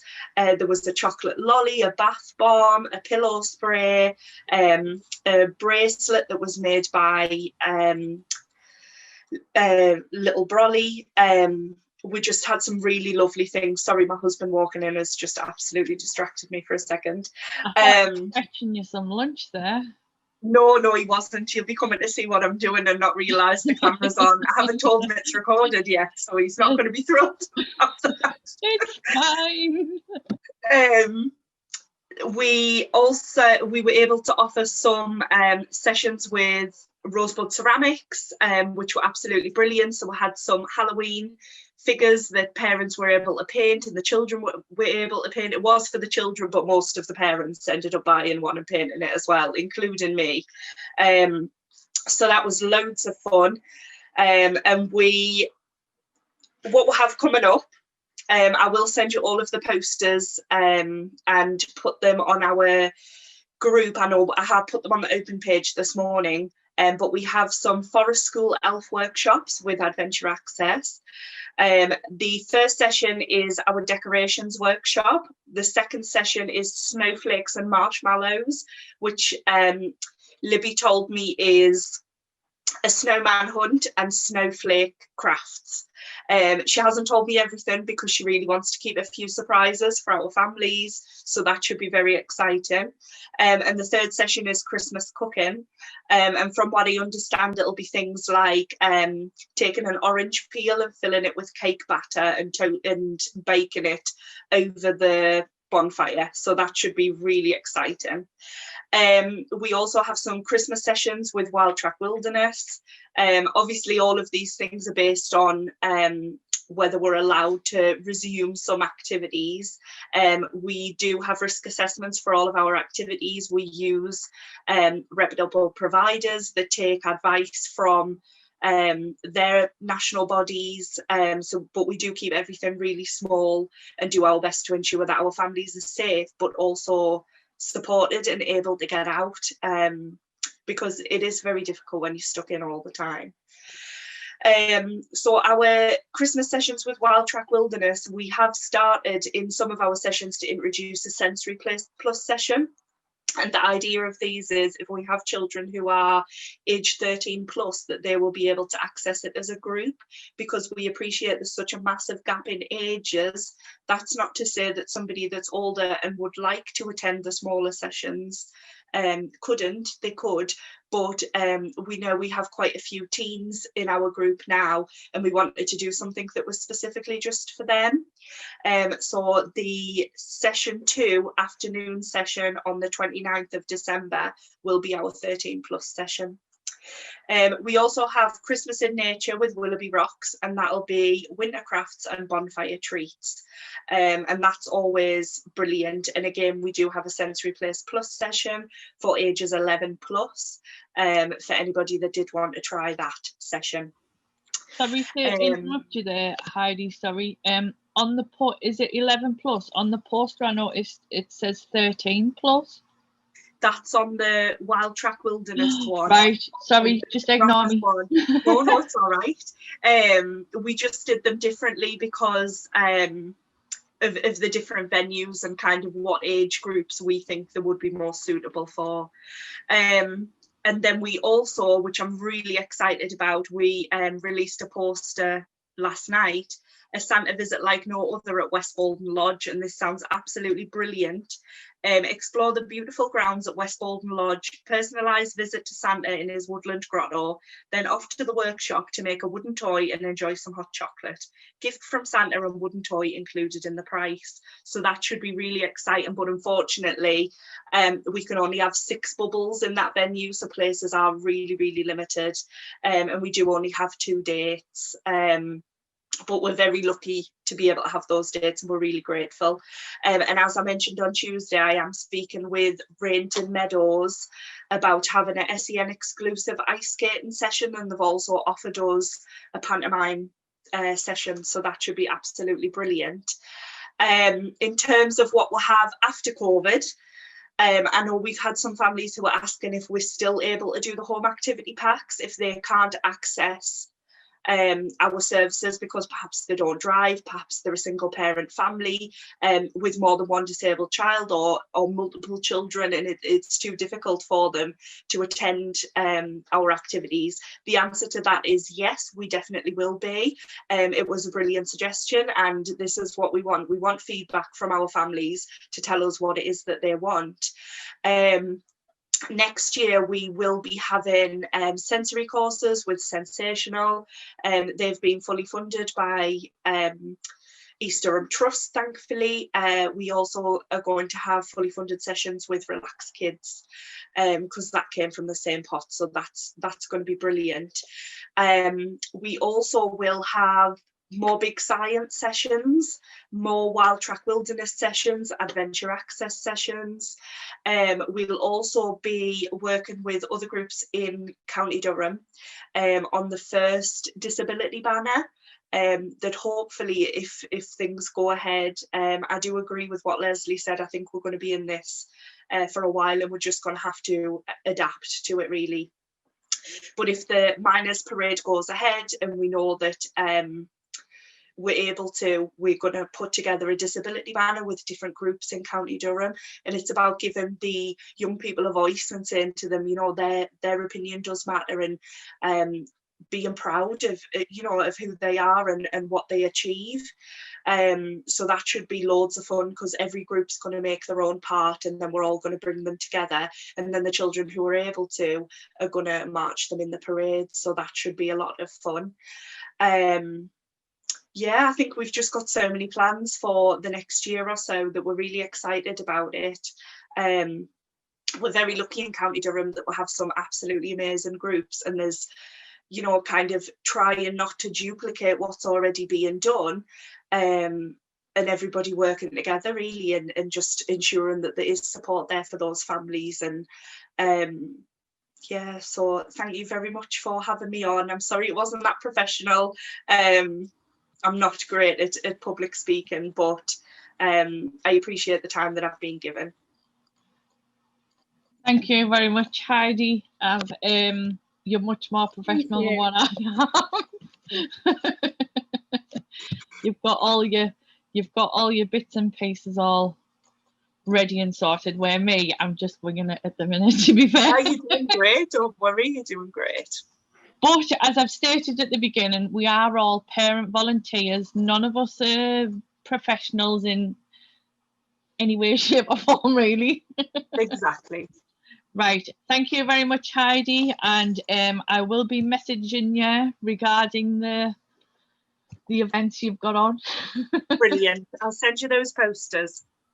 Yes. I'm not 100% sure, but I think Sarah's our Facebook genius. So I think while we're doing this, she's posting things on our Facebook page if anybody happens to get cut off and would like to just check out any information. Brilliant. I'll mute myself again, don't worry. Thank you. Right, we are going to move on to SENDIASS, and I'm really sorry, Lisa, but I'm trying to put you on to. There. Woohoo! I've managed to get you on. There, we unmuted as well. Thank you very much. Sorry about cutting you off yesterday, by the way. It was fine. I've cut things down a little bit. So I was starting to panic a little bit about time, because I think Gillian was on at the end, and I didn't want to run over too much. It was absolutely fine, no problem at all. Am I on the big screen? So yes, everybody can see you now. We right. Go for it. No, it's I haven't got that. I've still got Heidi on my screen. So hang on, let's see if I can. No, this might work. Presentation. Can you see that now? Am I now? Yes. Yes. Right, super. Okay. Have you got the presentation, Amy? You can see that. Yeah, the presentation's up, and then you're in the little window. Yeah, right. Thank you. Hello, everybody. I'm Lisa Curtin from SENDIASS. Lovely again to have the opportunity to share some information this morning about Durham SENDIASS.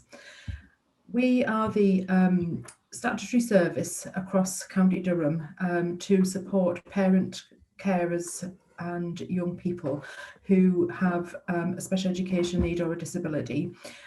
We, as a service, are aligned to the Early Help and 1 Point service. So maybe for families who have involvement from 1 Point, we sit within that service structure of children's services. So as I said, we're a county-wide service. We're there to provide impartial and confidential information, advice and support to parents and carers who have a child or a young person with special educational needs, and that age range there is 0 to 25, so we're a 0 to 25 service. And we also provide direct support to young people aged 16 to 25, again, who have a special educational need or disability.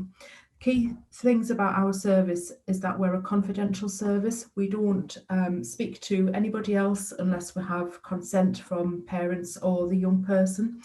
We have to be an arm's length service from the local authority. So although we're provided by Durham County Council, we're there to work at arm's length from the local authority.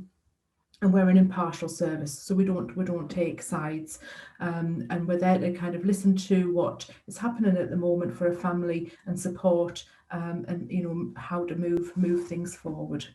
Primarily, that is usually around educational issues for families, but we also very much offer that advice and support around health and social care provision as well. We accept referrals directly from parents and carers, and young people, and that's really important to us because we want to know that the family would like our support. So by families making that self-referral, that's really important. We have picked up probably in the last 2 or 3 years an increasing number of young people contacting us directly and independently of their parents, although that can probably more, you know, generally still be that we're involved with a parent with their, you know, about their child, and as that young person gets older, they will contact us themselves directly. So this morning I had a text message from a young person who I've probably supported their family from them being about 12 or 13 years old, and now that young person who is now 18, you know, when things are maybe not going as well as they would hope them to be in college, or they have a query about something, that young person just contacts me directly. Mum still does as well, but it's lovely to have, you know, that direct contact from a young person as well. We do receive referrals from third-party services, so sometimes a school might refer a family to us, the local authority SEND team might suggest that there's a family who would like support from us. The One Point service, again, do a lot of signposting and can make referrals. So that's fine as long as we have permission from that family, from that parent, carer or young person that you know, want our support. But that's really important, because what we don't want to do is just ring up and say to a family we've had a referral, and that family not know, you know, kind of why they want our involvement. So we receive between 100 and 150 calls a week. Those calls come into our helpline. We did see a dip in the initial sort of lockdown period when schools were closed. We saw a real dip off in the number of calls that we were getting, and that was because children weren't in schools. Although we did have calls from families, you know, around kind of how they were managing and supporting their child with home education. But certainly in September, the pace has picked up massively, and we're back up to that really high volume of calls coming in each week. We do take an increasing number of email inquiries from families, and that's absolutely fine. I think it's really important that families can contact us or have a means to, you know, send an email, you know, at whatever time outside of office hours, because sometimes that's the time at, you know, maybe 10 o'clock at night that a parent might think, right, I can get that email typed now. What we always say to families that if you ring and you can't get through to us, please leave a voicemail, and we pick those up 2-3 times a day and, you know, get back to families. We've also started offering telephone appointments. So, you know, I would often ring a family back, leave a message, they would ring me back, leave another message. So we're sort of ping pong messaging between us. So we've started to sort of say, right, when can I ring you? I've got these telephone, usually a 30-minute appointment. And we know there's a set time when that family are expecting a call, and we do that appointment system. So that's been really working very well. So our direct support to families is that we'll offer one-to-one support, as I've mentioned, telephone appointments, but we'll also and have always done attended meetings with families in school or in college or in those settings. At the moment, in the last 9 months now, they've been done virtually, so we've become really adept at linking into virtual meetings with families, and I've done several virtual tribunals as well, which is, it's just a totally different way of working, but we're still there to offer that support and be part of those discussions in those meetings. And the aim is really for us to enable parents, carers and young people to make informed choices and decisions, and with a level of confidence about any issue relating to SEND and education. So to really know what your child is entitled to, if something's happening or it's not working, what can we do about it? If there's a decision that the local authority has made and you don't agree with it and you've got a right to appeal, we support you with that process as well. So really just making sure that parents know what their child's entitled to. If it's happening, great. If it's not, what can we do about moving that forward? We've also got a real role around making sure that parents' views are heard in meetings, young people, their views are heard, and that you understand, that there's a process that you can talk through any of the issues, any of the concerns that you have, around your child's provision in school or in college. So certainly, we do a lot of preparation work with families, preparing for a meeting to make sure we've got a good idea of what it is that you want out of that meeting and how we're going to move things forward. We have offered workshops. We always do that in conjunction with MCT around our workshops to parents and carers. I think February was the last time that we have done them, but I think moving forward, again, that virtual platform could be something that we look at. Information around supporting parents to understand how their child is supported in school or in college.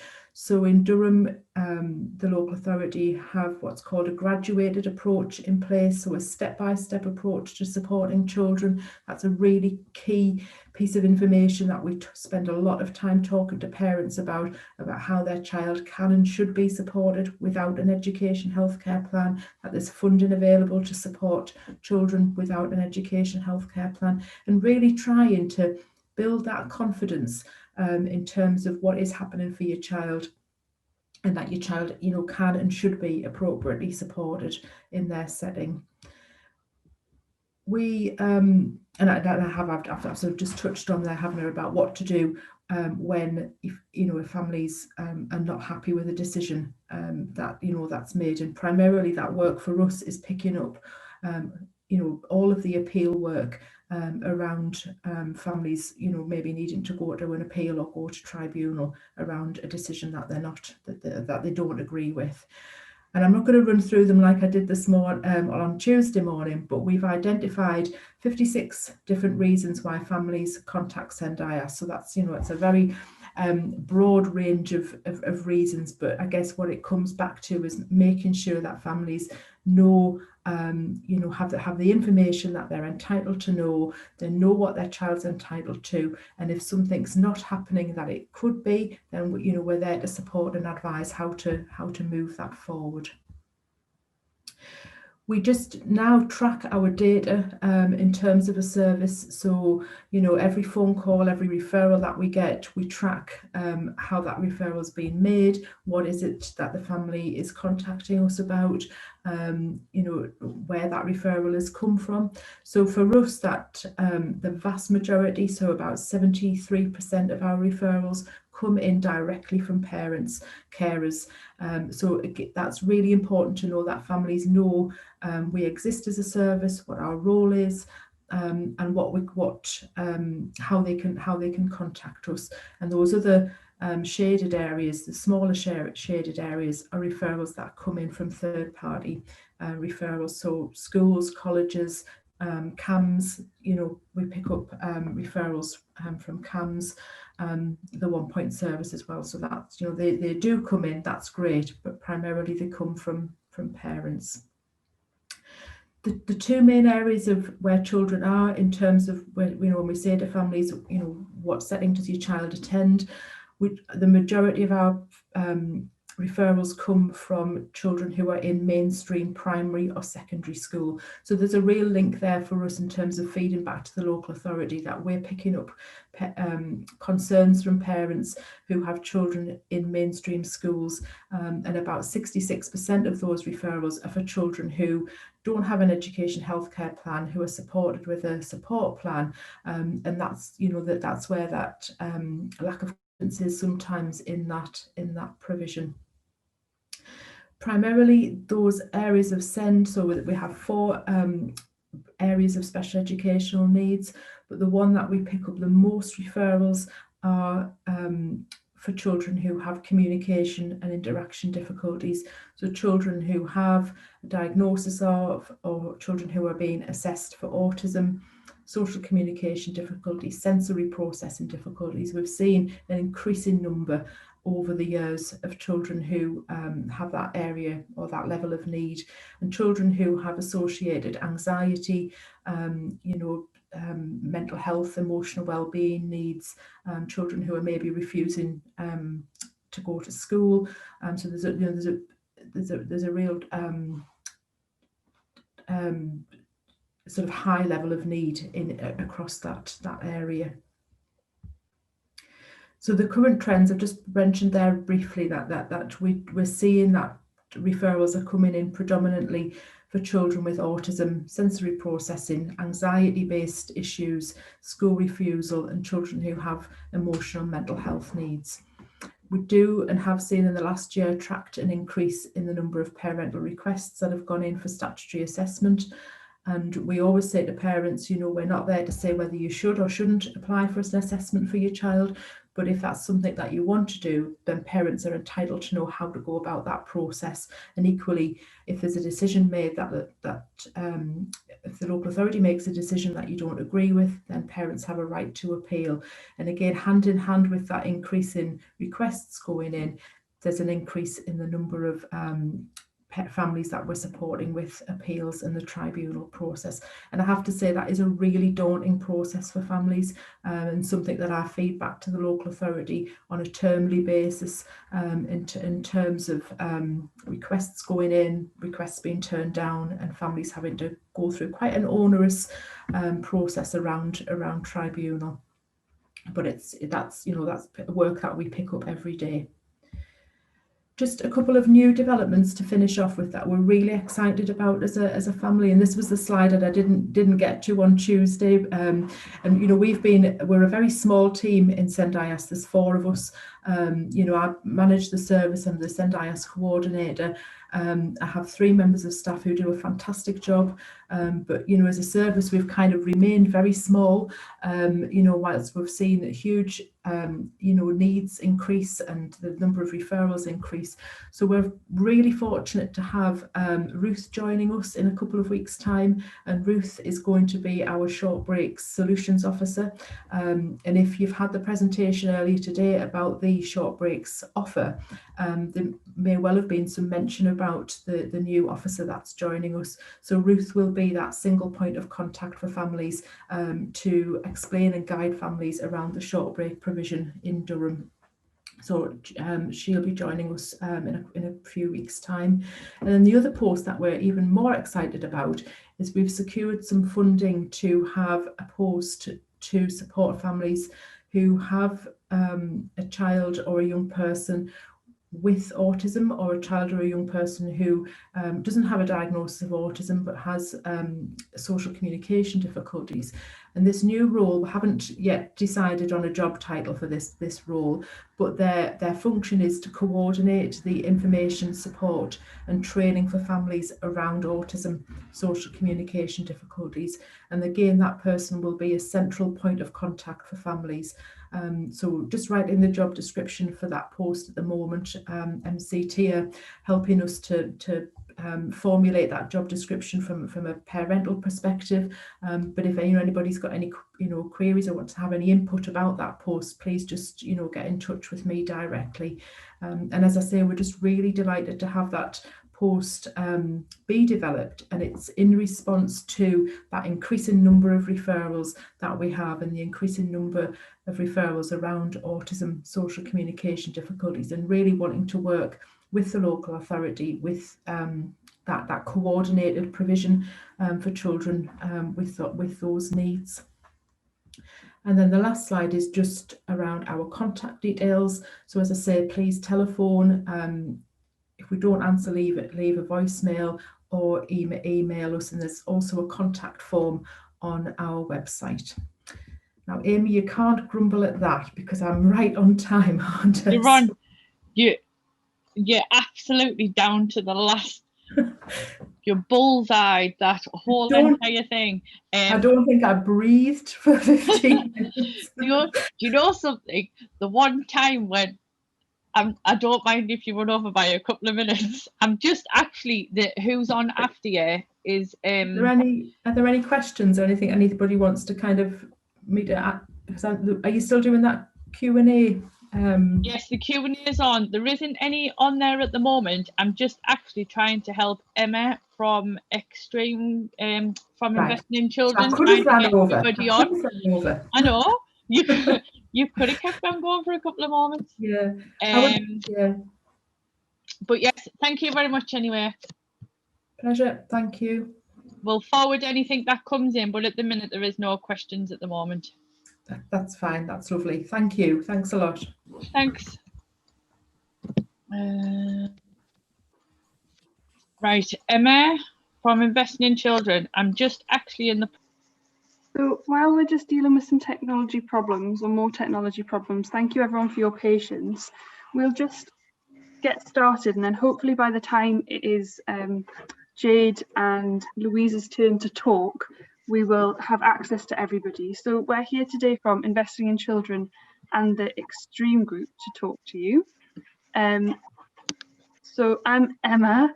I'm the Development Manager at Investing in Children. I'm going to introduce my colleagues for them because they can't hear us or we can't hear them.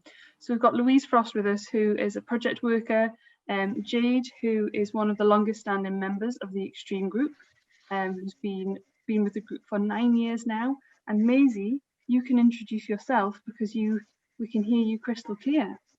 Yes. So hello everybody, I'm Maisie and I'm 14. Thanks, Maisie.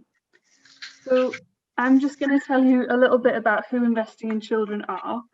So Investing in Children are a children's human rights project. We're based in County Durham, but we do work nationally and actually internationally. We've got partners in the Republic of Ireland and Norway. Since Investing in Children was established back in 1995, which then we were a partnership with the council and the NHS, we've become a community interest project. And we work alongside children and young people and the adults who provide services to them to create a range of ways for children and young people to exercise their rights, be involved in conversations with services to actually make changes. We're based on the premise that adults don't always know best, and children and young people have really valuable things to contribute based on their lived experiences. One of the things that this has led us to developing is a membership program, so services can apply to be Investing in Children members, and to become a member they have to demonstrate that the young people that they work with are involved in ongoing conversations that result in meaningful change within that organisation. The Extreme Group is another one of the ways that we kind of facilitate these conversations, but Jade's going to tell you a little bit more about who the Extreme Group is, hopefully if technology works. But another project I just wanted to highlight that might be of interest to people here today is also the Why Ask, which is the Young Adult Support Cafe, which runs sort of peer support for young people in County Durham with mental health issues. If you'd like any more information about either of those things, anything you hear today or anything to do with Investing in Children, we've got all of our contact details towards the end.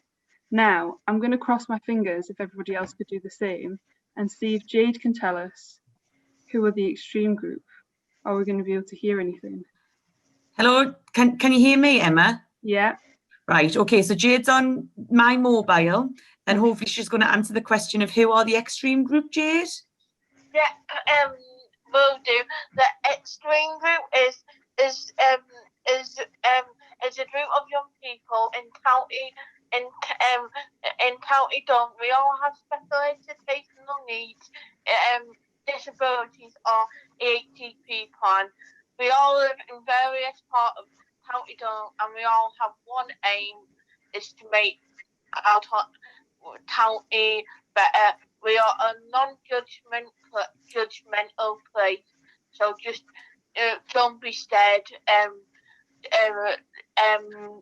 We are all friendly. Thank you, Jade. So the next question is, what have you enjoyed about working with Investing in Children and the Extreme Group? And can we go to Maisie?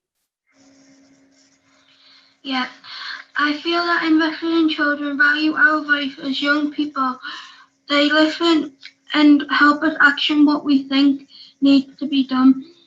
I only joined Extreme recently, but have been involved with IIC for a couple of years, and I've always felt listened to and respected. Thank you, Maisie. Jade, what have you enjoyed about working with Investing in Children and the Extreme Group? I've enjoyed being able to have my say, being respected and being treated like an adult, by getting paid for meetings, because Investing in Children value money, and value our time, so therefore we get money, and we also get refreshments as well. Thank you, Jade. So this question's also directed at Jade. What have you done with in the past with the Extreme Group? Well, we have been on national visits to the Olympic Park in London, which we didn't get paid for because we visited. We went to see Wicked at the theatre, and we went to Tom and Darden, so that was our treat. But we went to Mystery Shop at Olympic Park. Then we went on, that was overnight. Then I've also been part of looking at a treatment for people who are deaf or hard of hearing, or who are blind and have sight loss. All of us had one or both of these problems, and we wanted to look at a treatment to bring back to our county. Thank you, Jade. So, Maisie, why did you want to join the Extreme Group? I joined because it was interesting and I wanted a confidence booster. I wanted to help with making services more inclusive so that all young people can access them. I wanted to get more involved. Thank you. And how were the virtual meetings going for the Extreme Group? Jade, can we come to you first? Throughout lockdown, we've been doing things that we never thought we would before on virtually, such as family meetup, work and still lessons. Since lockdown, I've been enjoying spending more time with my youth clubs that I love, and I've also joined one of them. They are both called Cheese and Waffles, which is a project, and which is a charitable organisation for people aged 7 to 35 across the county, and it's primarily for the people with learning disabilities, but we welcome everyone. Then we've got creative youth opportunity. I'm sure you all know of Michelle Holland, who used to work at Investing in Children. She's moved on to work in youth club, and she set up her own a non-profitable organisation for all about art and being creative. So I've been part of that during lockdown as well.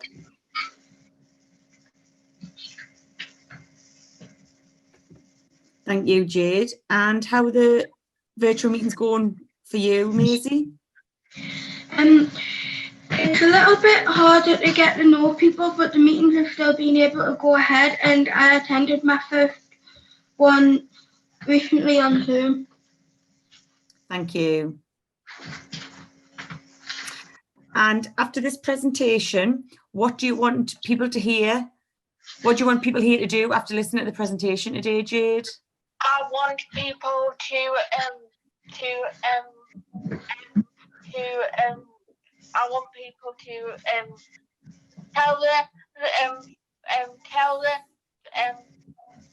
tell their daughters, sons, foster child, adopted child, students and pupils to come along to the extreme group. You and or the person that you're inviting can join our Facebook group, so they won't have to meet us straight away. They can know if they like it, Clare. If anyone wants to get in touch, then the next slide will tell you how to do so. And as well, I want more people to have training on and more education around disabilities. Thank you, Jade. And what about you, Maisie? Want people to promote extreme and IIC and spread our message to young people and staff. Thank you. So thank you very much to the young people, and thank you very much for having us here today. As you can see there, that's our contact details, so our website, our email address, and there's also a short YouTube video if you'd like to watch for more information about the Extreme Group. Does anyone have any questions? I've noticed there's just one just popped up. Could I ask what age the Extreme Group is for? I have 11-year-old son who's autistic. Hi, Catherine. Yep, your son would be more than welcome to come along to the Extreme Group. If you can drop us an email at info@investinginchildren, we can respond to you direct. Thank you. I think that's all we have at the moment, and great work after the technical issues we had. great work again, Heidi and Maisie. Thank you very much. Thank you. Thanks for bearing with us, everybody. Thank you. It's been a pleasure. Thanks. Bye. Bye. Bye.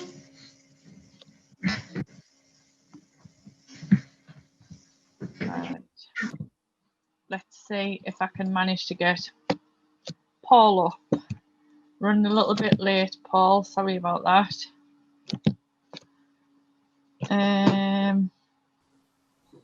That's okay. I can perhaps move my video on there. Does that help? There we go. I think we have you on. Introduce yourself. Introduce yourself. Sorry. Oh, it's one of those days, Paul. Hi, Amy. Hi, everybody. My name is Paul Shadforth. I'm the Strategic Manager for SEND and Inclusion in Durham County Council. I am here today just to give you a bit of an update of the work that's been undertaken over the COVID period, how that's impacted on services and how services have responded in order to support schools to meet children's needs and to see children back into school safe, happy and settled. And also just to give you a bit of a couple of highlights in terms of what we've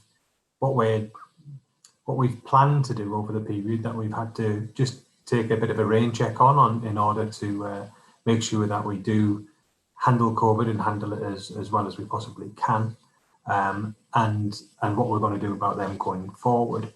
So I've got a bit of a presentation. I'm going to try and share it. I'm hoping I'm not cursed with technical difficulties, so fingers crossed.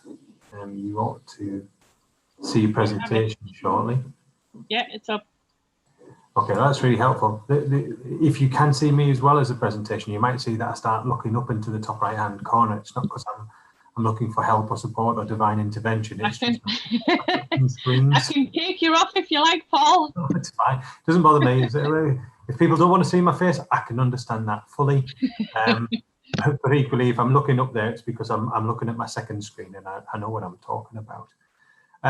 So typically what I would do this with my colleague and there is Janet Crawford, and we're both strategic managers in the local authority for special educational needs.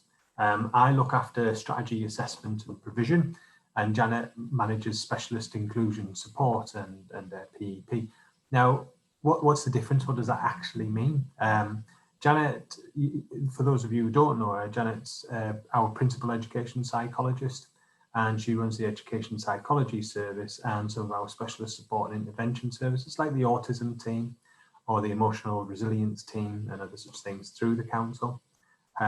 In terms of her strategic work, she links in across lots of different strategies and changes that we're trying to make and help make across the county. And she does that, as I do, by trying to work with yourselves as parents and carers of young people with SEND and young people with SEND to learn from their lived experiences. And lovely the SENDIASS, SENDIASS, that was nice to hear as well, but I heard it the other day, but the Extreme group and their contribution earlier on, and we've done quite a bit of work with Extreme over the years.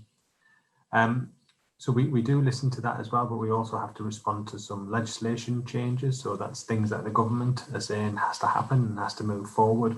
And we try and respond that as best we can. And what we also try and do is we try and help other services that are connected to us but aren't run by us to do that also. So that would be the likes of our schools, where we don't run schools, we try and support them to do the right things by young people, and equally it would be things like our health services as well and our social care services as well. We don't run and manage those services, but we try and support them and help them to respond positively to children and young people's needs across the county. So that's me, Paul. Janet's not here today, but I'll speak on behalf, and I can take any questions from either side of the service, and if I can't answer them, which I hope I could, I will certainly get back to you about it as well. So check the Q&A later on. So just a little bit about our services over COVID. Wow, I certainly wouldn't have believed that I would be sat here talking to you on the 19th of November, still in lockdown.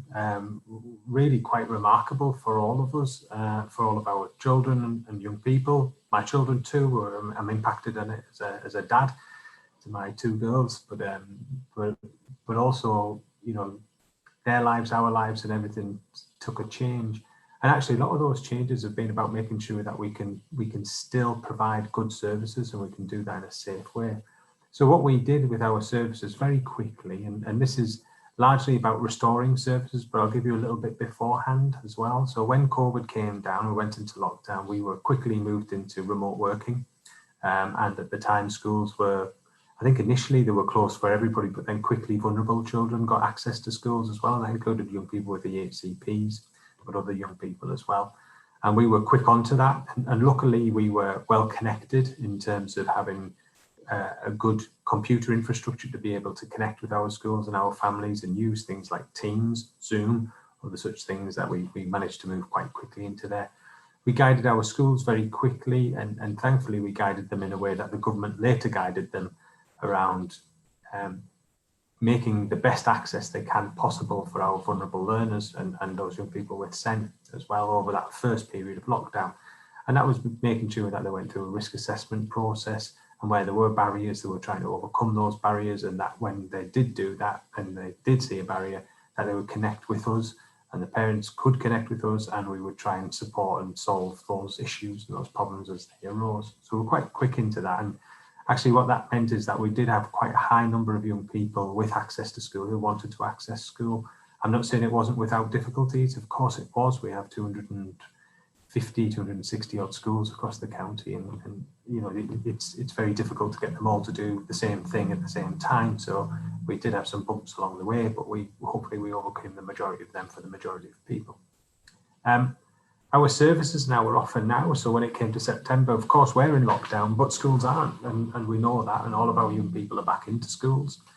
And we've been supporting schools in their reopening. And there's a lot of guidance around that. A lot of things have changed in terms of as you'll well know, from personal protection equipment to hand washing regimes to distancing to being able to deliver a curriculum and to be able to meet outcomes in this environment. So we've been working double time, as everybody else has, to try and make that as smooth as possible. Challenged, but as smooth as possible. But we've looked at our services as well and how we deliver our services. We've done that remotely. We do take direct work with children and young people, and that might be observations, it might be assessments, intervention as well, but that would be just looked at in terms of the risk and the advantage and the benefit of that. So young people are in school, we'll go in school and we'll do that as well, but we'll make sure that we're not adding too many adults and therefore germs into a bubble, and we have to do that as carefully as we possibly can. We've got clear risk assessment processes in place, and that enables our staff to do that and get into both schools and other educational settings. So we're in with early years providers where necessary, we're in with colleges and FE providers as well, and we're trying to support and help that way around. And again, that's largely an influence and support. It's not something that we manage and lead, but it's something that we do our best to help and support. And most of the work with adults and training, so we do a lot of training and development around there. We've actually found that's been quite beneficial to some extent through teams. We've had a really, really good uptake on our teams training sessions where we've had lots of people in attendance. We've had to think differently about how we do that. I know I'm certainly one who prefers to be in a room speaking with people and responding to the room as they raise their questions and respond to the presentation, but we understand that that's not possible, so we're doing what we can to present, to put media up there, to do different things and just think differently about how we run it. And actually feedback's been quite positive, so we haven't taken a backward step in terms of raising awareness and helping people to understand how to meet young people's needs, those young people with SEN. The impact of that so far is, where are we at as a county? I'm always one, and I've probably got a bad rep in this conference for bringing up statistics. There are no statistics today, no charts to put on. I could if you wanted, but I've spared you that. How are we doing in the county? The majority of our young people have gone back to school, which is great. Again, I'll make the point that that's not the case for everybody, but that's because of their individual circumstances. It's not to do with a school who's made a blanket rule or struggled with anything. That risk assessment and management approach has generally helped young people back into their learning provision. Colleges, schools, early years providers. It might mean that offers slightly different than what we've been used to and what we'd expect, but at least we've managed to overcome that. Compared nationally, we're about where we would expect to be nationally, which is in line with what the rest of the country are doing in terms of that. But what we do see is where in Durham, because we've got such a high number of young people in special schools, is when a special school has a bubble burst or has a closure for a period of time, a lot of young people are impacted by that. So a lot of young people with EHCPs are impacted by that. So we work around our special schools to try and help and support and get them up and running as quickly as they possibly can, or to provide some mixed provision and some mixed curriculum where possible as well. So well, I suppose, as I say, we've done our best. I think it's probably the best way we could describe it, and it has had a positive impact. We're quite pleased with that, but always happy to hear and interested to hear people's experiences of that, good or bad, and see what we can do differently and keep on working with you. A couple of examples of what we've got in terms of the support that's available. So we were quick on the local offer, and I'll go on to that a bit later on, but there's oodles of resources to support families, practical resources to support families that are now on the local offer.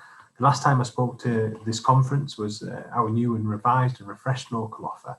And what we committed to, what we said to all parents is, this isn't going to be just a list of things. It's going to, where we can, it's going to be interactive. It's going to have things that are helpful and relevant today. So one of the first things we did is make sure we had loads of home learning resources for young people. Not just that, but lots of support for parents as well. So, we know how difficult and what a great job you've had to undertake over the period of time looking after kids and educating kids at home. Well, it's been tough for everybody there. but actually we've put some support and some wellbeing support in there for families and parents and for professionals as well, who are coming in and trying to make things work and work things different and do things different. So the local offer is there, and I'll take you through that a little bit later on. We've published a document, and this will get circulated to you all, but you can link into this document at any point. It's a guidance for schools, but it's there for parents as well. And it is the theme of what we're talking about here, returning safe, happy and settled. That's what we wanted for all of our young people. You know, everything else goes out of the window really when it comes to progress and attainment and all that side of things. We just want them safe, happy and settled, and then we'll build from that. So there's been lots of guidance out to schools in that regard, and this document is, I think it's on its third iteration now, so the third version of that now, but it's out there and it's available for you to have a look at. And actually the guidance that's gone to schools, sometimes it's helpful for parents to see that, and then they can raise that with schools if they don't feel as if it's being perhaps seen or put into practice. We've also been looking at what's coming available in terms of support nationally. And I've given one example there, the Wellbeing for Education grant. There's not been, the government, everybody's had to respond to this as, I described it earlier on as being, building the plane while you're in the air. So it's desperate times, really quickly trying to get it as good as possible. And we recognise that the government have had to do the same on that. But we've had some funding come through. We're making sure that we get hold of that and we get it out to the right places, and schools are supported and young people are supported by proxy of that. But that's one example, but there's the laptop scheme, there's other such programs as well. So we're making sure we've got our eyes on what's available, we're getting it in place and we're getting it into provision as quickly as we can. What you would expect us to do, I'm sure as well. So we take that responsibility seriously. I said I would go into the local offer. For those who haven't seen the local offer, log on to the local offer. That's my one advice. Just have a look at it. You'll be surprised what's on there if you haven't seen that. We've tried to make it as presentable as possible. You'll see a range of buttons that look like the top of there. So the About local offer in County Durham, what special educational needs. And then importantly for this one is resources for children, young people, parents, carers and professionals. Snappy title, but there's a lot of information in there, so it's a big title, I suppose. But when you click onto there, it moves on to what's underneath there, which is just resources for young people, yourselves, and professionals as well. And we've blocked them into 4 categories. So you've got cognition and learning resources, communication and interaction resources, social, emotional, mental health, and sensory and physical resources.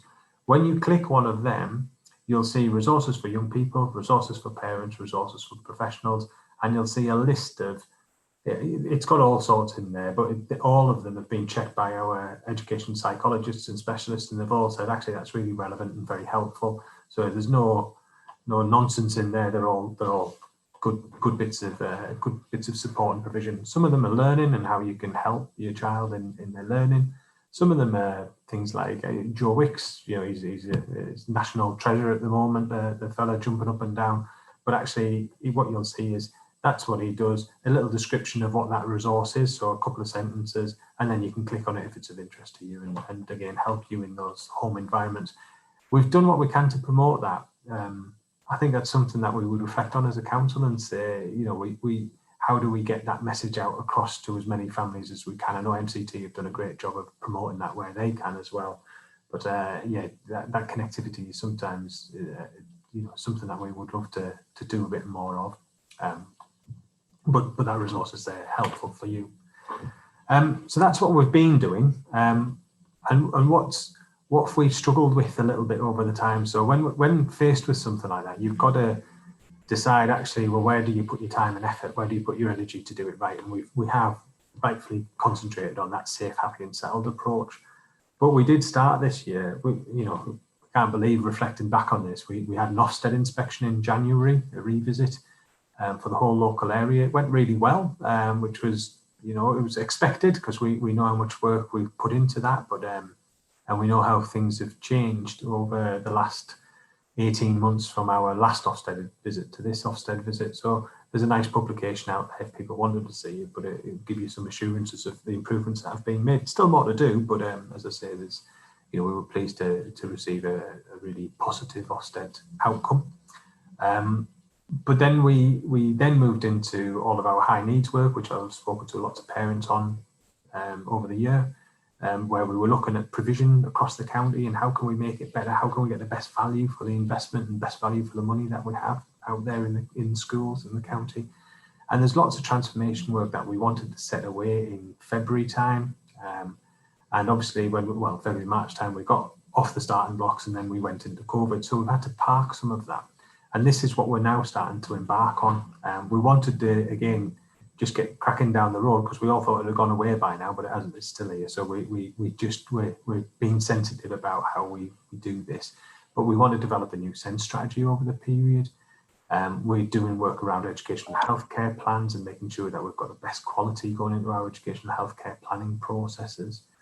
We're refreshing our top-up funding system. Top-up funding is basically where schools need a little bit more resourcing to meet the needs of children, and we do that. And we're trying to guide schools a little bit more consistently on that, so that young people don't have a bit of a lottery in terms of what they get from one school to the next. So we would expect that to be in place by September next year. It takes a bit of time to embed something like that, but we're making good ground on it, so we're quite encouraged by that. And we're focused on two core areas, so our enhanced learning provision and our SEMH as well going forward. And those are the key strategic developments that we want to take on. That's my last slide, and I've just seen Amy pop up, which can only mean one thing at the Shepherd's Crook.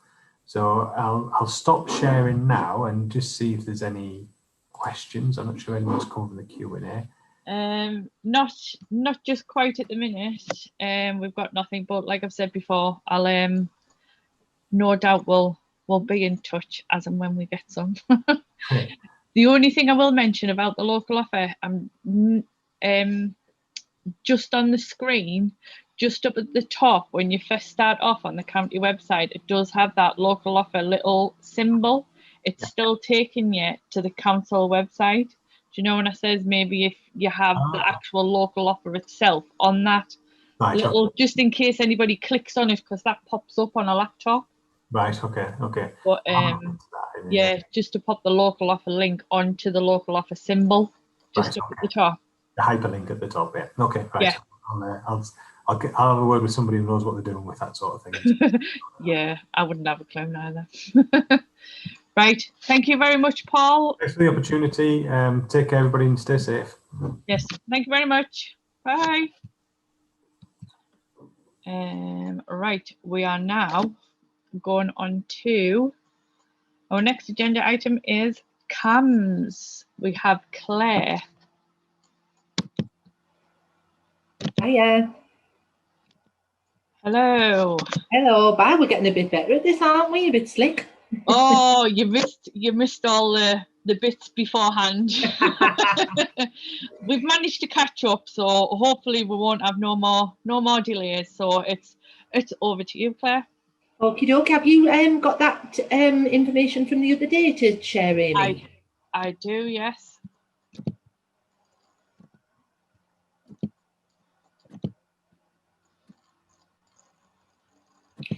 Lovely. Thank you very much.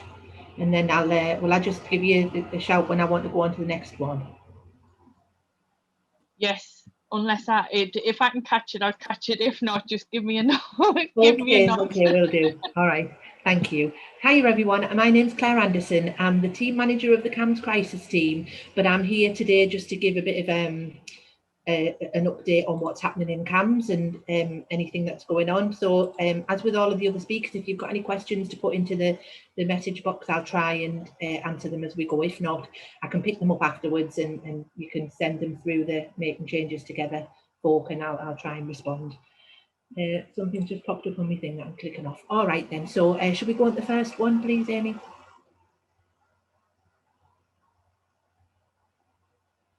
Okay, so the community teams, they're the 4 teams across Durham and Darlington. So there's one in Easington, there's one in North Durham, well, one in Durham City North End House, there's one in Darlington at the Mulberry Centre, and then there's the Ackley Centre at Newton Aycliffe. So they're the community teams. They tend to be the Monday to Friday clinic appointment teams. And the news from them is that they continue to be open, they're accepting referrals. There was, and still is, a lot of appointments being offered via phone or video calling. However, the most important thing to say is that if your young person can't tolerate that, it's not for them, they don't feel like they can do that, then there are face-to-face appointments being offered. So if you need a face-to-face appointment, please request one, because there's plenty available. The only thing to say is that there are some changes in light of COVID, in that you'll probably be asked to wait in your car until a clinician comes out to collect you. You won't be allowed to sit in the waiting room with other people for obvious reasons, and there's lots of cleaning going on with clinical rooms. But other than that, other than the changes that we've needed to make to keep everybody safe, appointments are going ahead as usual. So if you're happy with a phone or a video appointment, that's great. If you're not, then you can request face-to-face. And you know, if things are really difficult and you can't get to clinic appointments, you can also request home visits. So we're using protective equipment, we're taking precautions, so if need be, we can do home visits. So just check your appointment letters, because there's usually instructions in there of what to do. There is a wait for appointments in some areas. The service is working really hard to reduce waiting times. As you'll be aware, there's lots of demand for appointments, but you know, everybody's doing their best to get people seen as quickly as they can. Okay, the next one please, Amy. Okay, so the Autism Assessment Team, which is the team that works across County Durham and Darlington, assessing our young people who may have an autism spectrum disorder. They did have some delays due to COVID, because a lot of their assessments need to be done face-to-face in quite close proximity with a young person. And obviously that created a challenge. So there was a little bit of a backlog because of that. However, they're now back to full assessment capability. They've got lots of safeguards in place so they can do the assessment safely with the young people and with families and carers. And they're doing everything they can to increase the number of appointments they can offer. So it has been a challenge, but we're getting there with the autism assessment. There is a waiting list for the autism pathway, but again, you know, that's it. Everybody's aware of that. Our commissioner's aware of that. It's a challenge across the country, really, not just here. So we're doing everything we can to try to reduce waiting times for people. Okay, next one, please. So the new mental health support teams, I'm not sure if people have heard of those. So this is a government project, I suppose, to help work into schools to meet early on, so the young people who are just starting to struggle, so they've got mild difficulties or moderate difficulties, and the idea is that we pick them up sooner so they don't have to wait until they become really unwell and then have to access a specialist CAMHS service. So they're working with a small number of education settings across County Durham as a start. There's 3 teams that have been established, and out of 15 of the communities of learning, they're currently working into 6. However, if they're not working into your school at the moment, this is just the start of a project which is designed to be in all schools over the next year or 2. So it's a really exciting project. It's really aimed at supporting our young people the best way we can at the earliest point. So it's a really positive move. So exciting times, I think. So we'll go on to the next one, please. So the team consists of the psychological therapist is in charge of it, really checking that everybody's doing everything that they should be doing, and offering support and supervision to the practitioners. So, you know, we've got the similar role is the psychological wellbeing practitioner who will lead the team. There are mental health practitioners now, they're currently in training, and their job will be to do that work with the young people, to be in schools and pick them up early and do that evidence-based therapy with them. We'll have mental health teachers, and that's really helpful because they understand the education system much better than CAMHS nurses do and CAMHS clinicians do. So having teachers on board is really helpful. And we'll have our emotional resilience practitioner, by the name suggests that their job is to really boost emotional resilience in our young people and do lots of preventative work. Peer support workers and family support navigators are really great posts. They're some of the most important posts in this, I think, because they are people who've been there, people who've had similar experiences and really understand what it's like for families and be able to give you that support and advice that you need. So it's you know, the team are made up of a really good bunch of people, hopefully. The next one, please. So what do they do? Well, obviously I'll start at the bottom because that's the most important thing. They do interventions for young people who are struggling, and these are evidence-based interventions that have been proven to be effective when young people have low to mild to moderate difficulties. You know, we talk about mental health being everybody's business, so their job is to support the school's whole school approach to mental health, promoting resilience and supporting young people who are struggling. And sometimes they won't do that face-to-face work. Sometimes what they'll do is offer advice and support. So it may be that if your young person, if there's been some kind of meeting held about your young person and you hear that CAMHS are involved, but you don't work with CAMHS, well, sometimes that's because one of these people will have been along in the meeting, and the point of the meetings is just for everybody to get together and say, right, this is this young person's needs. Who do we think needs to be involved? Is it CAMHS? Is it somebody else? So you might not ever meet CAMHS, but they might be involved in the discussions to make sure that we're getting your young person to the right support. Okay, next one, please. So moving on to our eating disorder service, it was always 9 to 5, Monday to Friday. It's recently, in line with national guidelines, moved to 7 days with some additional staffing. So that means they're more available because difficulties don't only occur Monday to Friday, 9 to 5.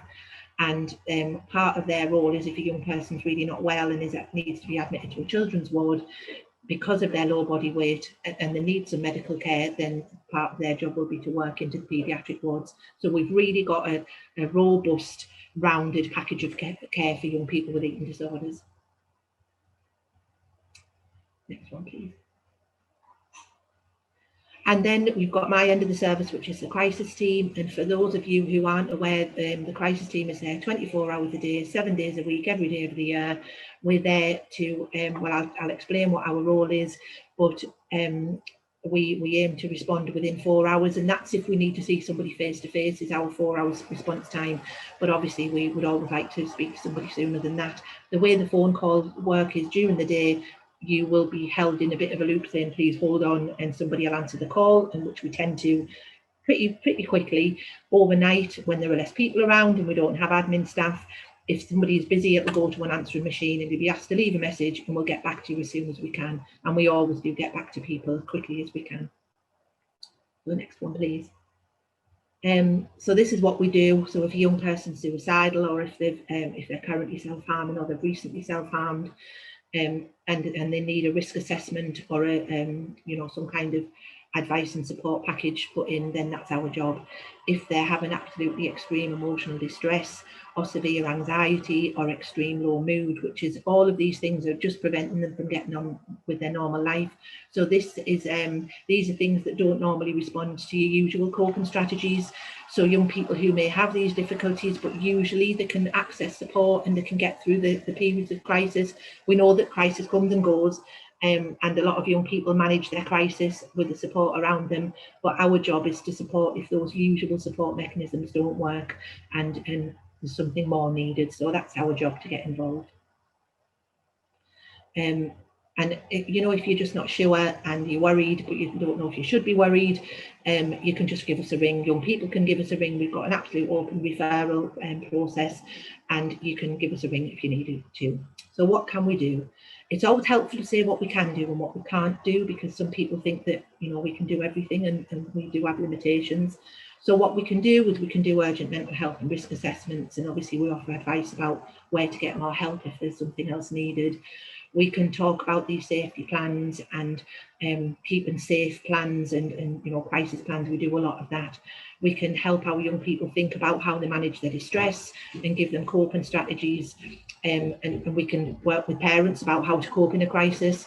And sometimes all we are is somebody on the end of a phone. Often our parents and carers ring us up because they don't want us to do anything specifically. They just want some support. And sometimes in the middle of the night, that's a handy thing to have.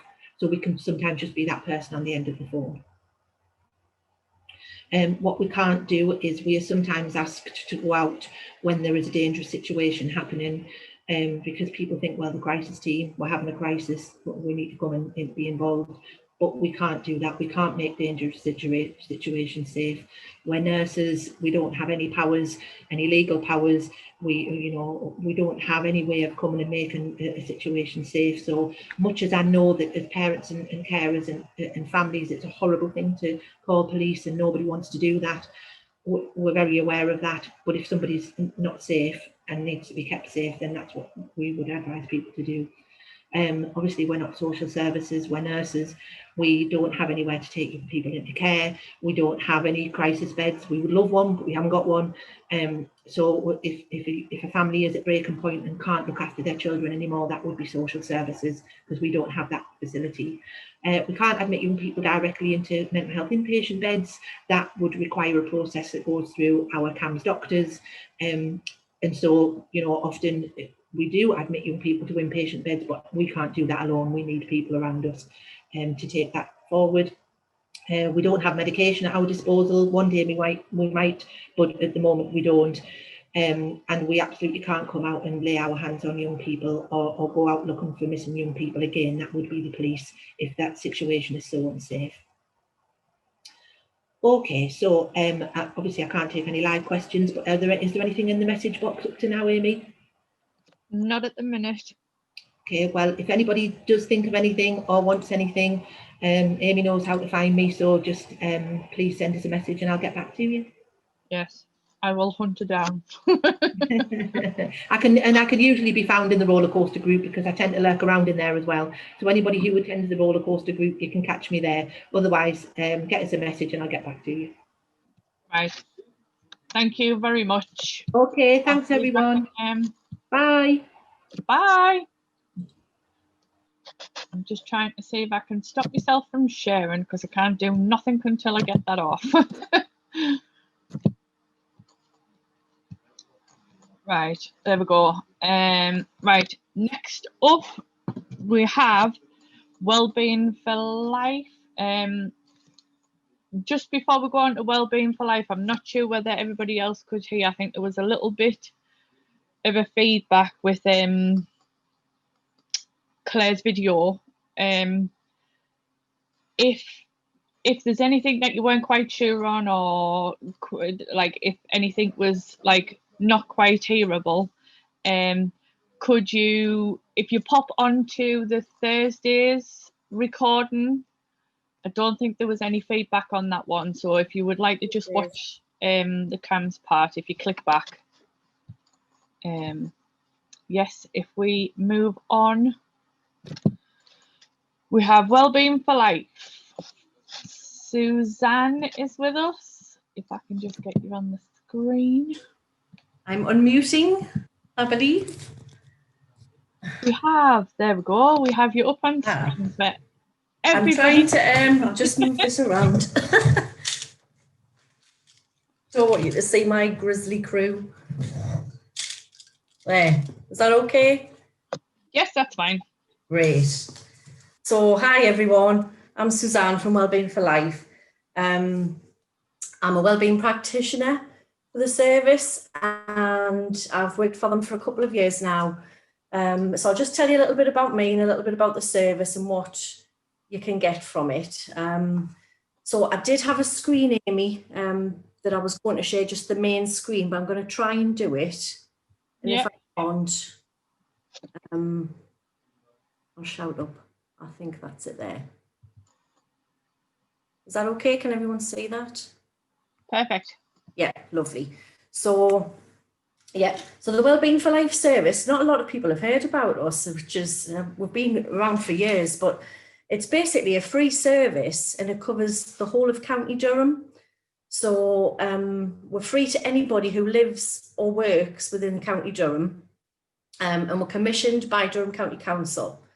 So the service itself is provided through the NHS, so County Durham and Dalton NHS, and a company called Pioneering Care Partnership. So we work together under the umbrella of the Wellbeing for Life service. So we're set up in 3 different offices. So we cover the whole of County Durham. So we've got a North team, which is based in Greencroft in Derwentsside. So the North team cover the whole of Derwentsside, Durham, and we actually go as far over as West Rainton.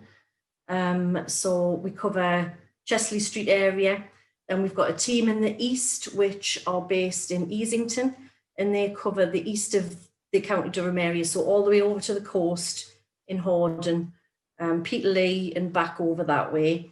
And then we've got a team in the southwest which cover Newton Aycliffe, Barnard Castle, and out into the Dales and the rural areas up there. So we can cover kind of pretty much everywhere. And we do have a capacity building team as well, which are based in Willington. So they're our training team. So they don't just train us, they do have a training calendar for anybody who wants to access it through this website here that I'm sharing with you. So there's different links on to how to access different things that you would be interested in. The training opportunities one, there's the link to any courses that are available.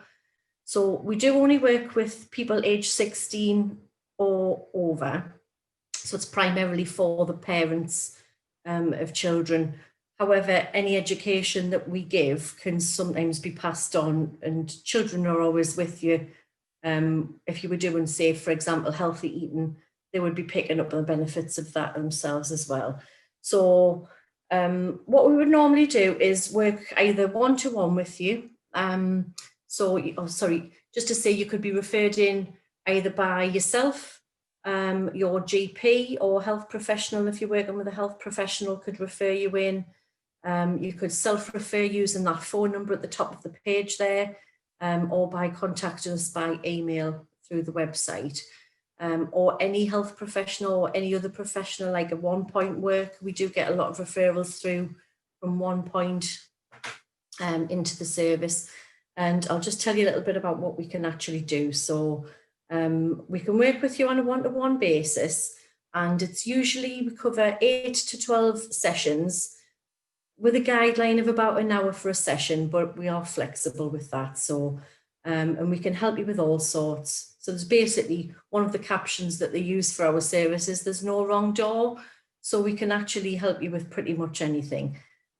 So one of the main ones that we do for people is to help with healthy eating, and either losing weight or gaining weight. We can help you become more active by finding things that are in your local area. It's a little bit tougher at the moment because things are actually not open. But in normal circumstances, we could help find an activity that you would enjoy. If you were interested in, for example, netball or walking groups, reading, that kind of thing, we can help find things local to you. If you're a little apprehensive about going for the first time, we can even go with you. So that's something that we do. We can help you go to the gym, help you with accessing gym memberships and help set them up with you. We can't pay for it, unfortunately. I wish we could. We also do smoking cessation, the stop smoking services links on there, alcohol and drug awareness. Although if it is a major issue, then we're not the right team. We're just kind of basic awareness along those lines. And also accessing services. So if you're feeling a little bit isolated, if you've been stuck in the house a lot, we can help with that. So even if it's just getting you out of the house, meeting for a coffee under normal circumstances after lockdown, obviously. So we are all just working from home at the moment, remotely. So we're offering support virtually and also over the telephone at the moment. So we have introduced a new service called Attend Anywhere through the NHS, so we can link up via video link and see you as opposed to speaking just over the phone. So we're also offering some groups at the moment as well. So none of the groups have started as yet, but they are starting in the next few weeks. And there are links on here for the groups. So just a couple that we've got. I'll show you if I can share this with you. I've got them on here. So we've got a chat and craft group starting. So these are all virtual groups. So it's just meeting people online, trying out new craft ideas. No, I was just about to say, nobody can see, they can only see that web page if you want to show that. Right, do I have to click? All right, sorry. I'll send these through to Amy and she could cascade them to you. So yeah, there's a chat and craft group, which is running from the 4th of December for about 6 weeks. It's just about meeting people online. We send you a resource pack full of different craft items and going through different things each week. So there's a chat and craft group. There's also a singing group, which unfortunately I'm participating in. So you'll hear myself and my colleague Wendy singing. We're just going to be singing some songs because it is a really therapeutic, form of mental well-being. So we're doing a singing group. We're also doing a pom-pom group and an Eatwise group. So the Eatwise group is 12 weeks in a group session, although we do speak to you one-to-one over the phone as well. So if you're interested in any of those groups, you just need to contact the Wellbeing for Life service and on that number or the email address there. So yeah, Wellbeing's basically, we kind of base our service around the 5 ways to wellbeing. I'm not sure if you've heard of them, so I'll just quickly go through them with you. So the 5 ways to wellbeing, number 1 is moving, so staying active. So these are ways in kind of which there's been a lot of research put into them, and they are ways that it's been proven that if you have happiness or wellness in these 5 areas of your life, you should feel better about yourself and well. So the first one is moving, so staying active. So in terms of that, like I said before, we'll help you access groups, walking groups, that kind of thing. Even go for a walk with you. If you're feeling a little apprehensive about joining a group, we'll just go out for a walk together. The second one is giving. So whether that's giving to somebody else in terms of volunteering, we can help you access different volunteering services. We also accept volunteers into our service, but it's about giving to yourself as well. So just about making a little bit of time for you, whether it be having 5 minutes reading or a bath with a book, that kind of thing. So it's about giving. The third way to wellbeing is connecting. So connecting with other people. So reducing your feelings of isolation. So we can also put you in touch with other groups, whether that be virtually or when the time comes face to face, and we can go to these groups with you. There are actually a lot of groups in the local area that nobody knows are there. They're not very well advertised, but we can find them for you. The fourth way to wellbeing is learning. So learning new skills, whether that be through an open university course or an online course, or doing reading something about new skills, learn something new, just keeping your mind active. And we do actually offer training courses as well. Like I said earlier, the current training courses we have are on diabetes, the menopause, physical activity, getting started in physical activity, building personal resilience, so how to improve your own resilience to help you cope with stresses of life. We've got a little course on that. And basic mental health awareness, that's the other course that we're doing at the moment. So they're through the capacity building team. And like I say, if you wanted to access any of those, just click on the link on the website.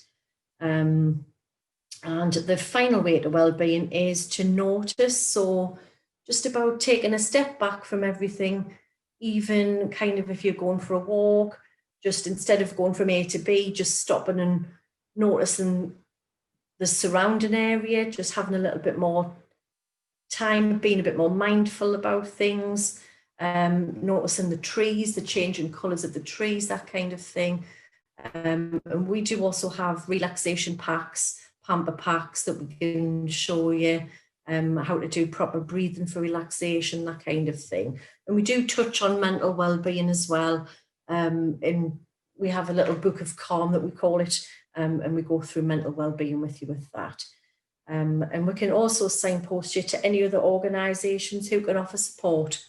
So we work closely with finance organisations, debt advice, education. So if you're feeling you're a little bit out of the loop, you feel like you want to upskill again, maybe learn get a new qualification, we can find organisations that can help you with that, put you on the road, on the right road and the right path in terms of maybe even building your confidence back again, just to kind of hopefully in the future get you either a new job or something like that. So we can help in lots of different ways.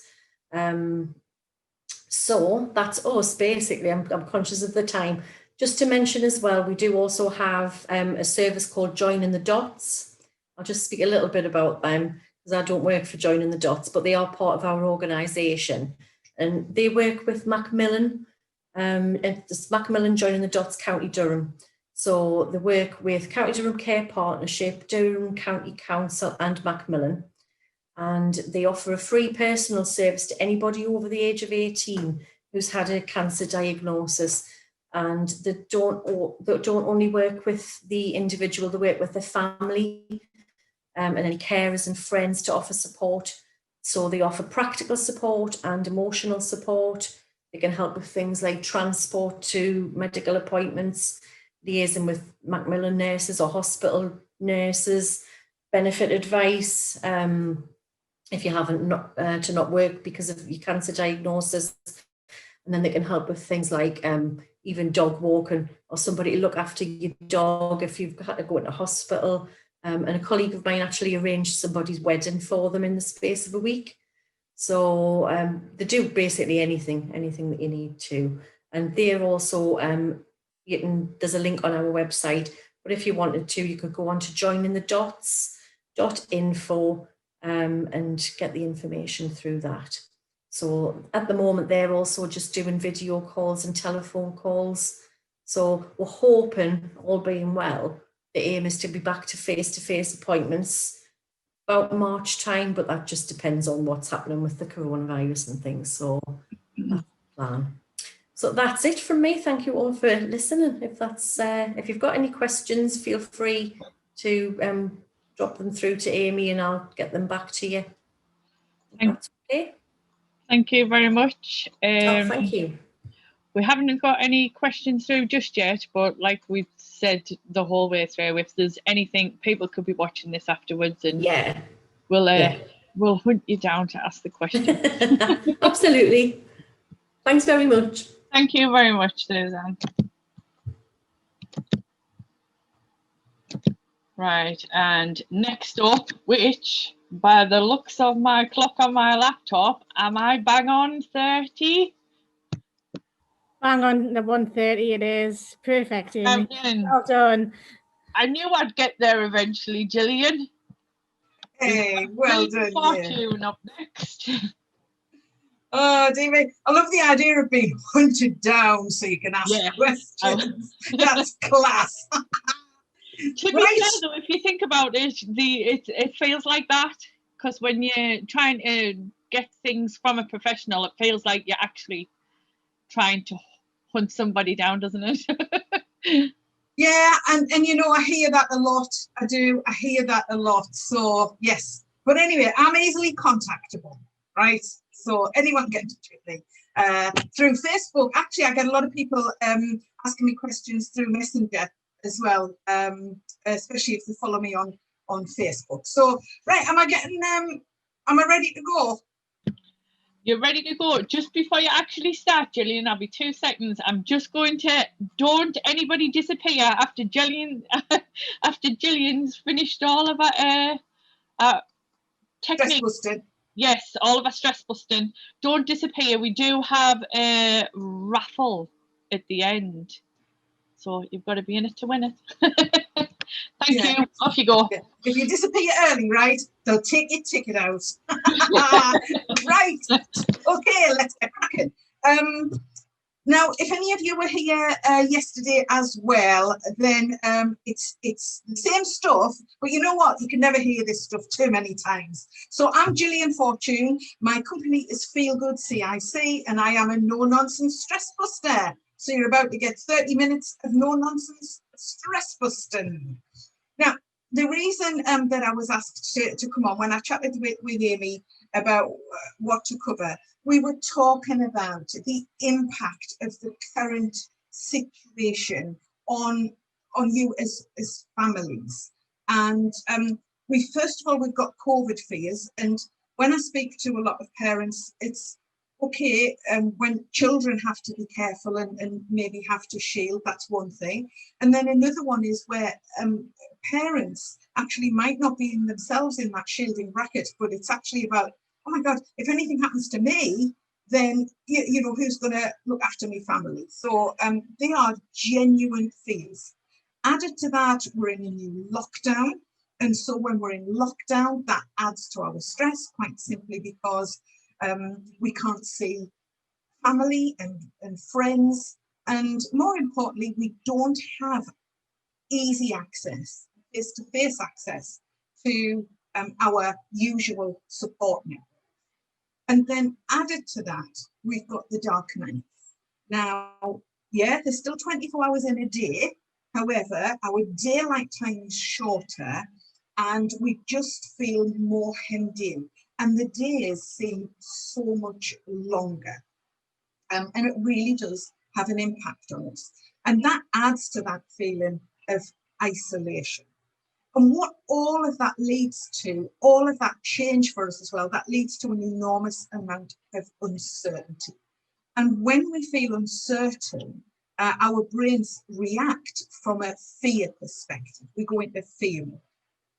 On top of all of that, you still have your everyday parenting issues that you have to deal with. And then on top of that, we've got the life issues of making sure that everything's sorted, the bills are paid, etc., etc. And so the aim in my work, and I'm going to give you a bit of this today, is I want you to recognise that I cannot change your situation. I never work directly with children, and I cannot change the situation that you find yourselves in. But what I do is I teach parents how to handle the moments when they find themselves feeling stressed, anxious, or worried. I help people to reduce overthinking, because you know, when stuff happens, it's stuff. But we have a natural tendency toward focusing on it and overthinking it, which actually makes the problem even worse. So I want to reduce overthinking and stop the stress process, reduce the amount of stress hormones that we produce. And in addition to all of that, I give you actions to take so that you can be in control. And you know, listening to, as I think it was Suzanne who was on before me, you know, there are many, many routes to well-being. But my plan is to give you straightforward, practical and effective techniques that are fast to use, simple to use, because then, in all fairness, you're more likely to use them. And I think that's really, really important from my point of view. Is I've read all the books, and you know what? I know that there are loads of ways to look after yourself, but they don't all fit into your everyday life. When you do have time for a soak in the bath or a lovely walk in the woods, that is the best thing that you could possibly do. Brilliant. What I want to teach you is how in a minute or 30 seconds you can implement techniques that are going to have an impact on your well-being. So the first technique I'm going to give you is my reset technique. Well, it's my basic technique followed by my reset technique. But before we do any of that, we're going to roll our shoulders. So take a big deep breath in. Now you're just going to roll your shoulders, get that tension out. Oh, 3 nice rolls of the shoulders. There we are. I do that a lot now. I've started to incorporate that right into my sessions that I teach. Quite simply because I spend a lot of time at my desk now, and I've really got to watch my posture. And I just find that it's easy for your shoulders to hold that tension. So the shoulder roll is for your benefit, but for mine as well. Now, my basic technique I'm going to give you, and then I'm going to give you my reset technique with a few little twists. But first of all, in order to give you my basic technique, I need to emphasize what happens during the stress. So when something happens, that has the potential to stress you, right? There's a part of your brain, a very old part of your brain called the reptilian part of your brain, right? We have a prop. So this represents that old part of your brain that's on alert, looking out for threats. Now, these threats, what your brain is built for is looking out for stuff that's going to kill you. I did say this was a very, very old part of your brain, an ancient part of your brain. So your brain's always on the lookout for threats. So, oh, sorry, that's it. I was fiddling with it then. It's actually a dog toy. So the snake has a spike in it. I didn't mean. I didn't mean to. Oh, anyway, I know for next time, don't I? That is so funny. Anyway, you can't take this seriously now, can you? Now, come on, breathe. Get your faces straight. Right, be professional. Me, not you. Now, so the thing is, right, your brain is on the lookout. It's on alert, looking for threats. Now, historically, that is the stuff that's going to kill you. But the way that we live now, and our brains haven't actually caught up with our society evolution. So I know for a fact that in your day, the stuff that causes you to go, we've got a problem, isn't stuff that's going to kill you, but it is stuff that is going to make you stressed, anxious, or worried. And so your brain is looking out for things that it knows from experience are going to cause you some kind of emotional stress. So what happens is this part of your brain is on alert and it goes, right? And then it goes, Nina, we've got a problem. And it sends a message to the middle part of your brain. Now, the reason I use this is, you'll see in a minute, right, is, oops, hang on, I've lost my other prop. I'm not very professional today, people, am I? Anyway, so it sends a message to this middle part of your brain, the limbic system of your brain, represented by this moon. Now, this part of your brain is where we hold our emotions. So we act when this part of our brain is in action. We are reacting. We are emotional. This is a fear-driven part of your brain. So once we get the message, we've got a problem, this goes into action, right? Now, this is perfectly normal. And what happens is, when this part of your brain gets the message, that message goes around every cell in your body in about 6 seconds, right? Every cell in your body is now on alert. And that is exactly how it should be. So once we're there, if this doesn't have a means of stopping, it just goes round and round and round. And you know that feeling. When that thing that has stressed you, that process, and you're now in stress mode, and it just gets bigger and bigger and bigger. And if we don't have a means of stopping it, this starts to really take hold. And okay, I'm making it slightly humorous by using this, but when I'm doing this, you know that feeling. You know that feeling when that stress, that anxiety, or that worry starts to take hold.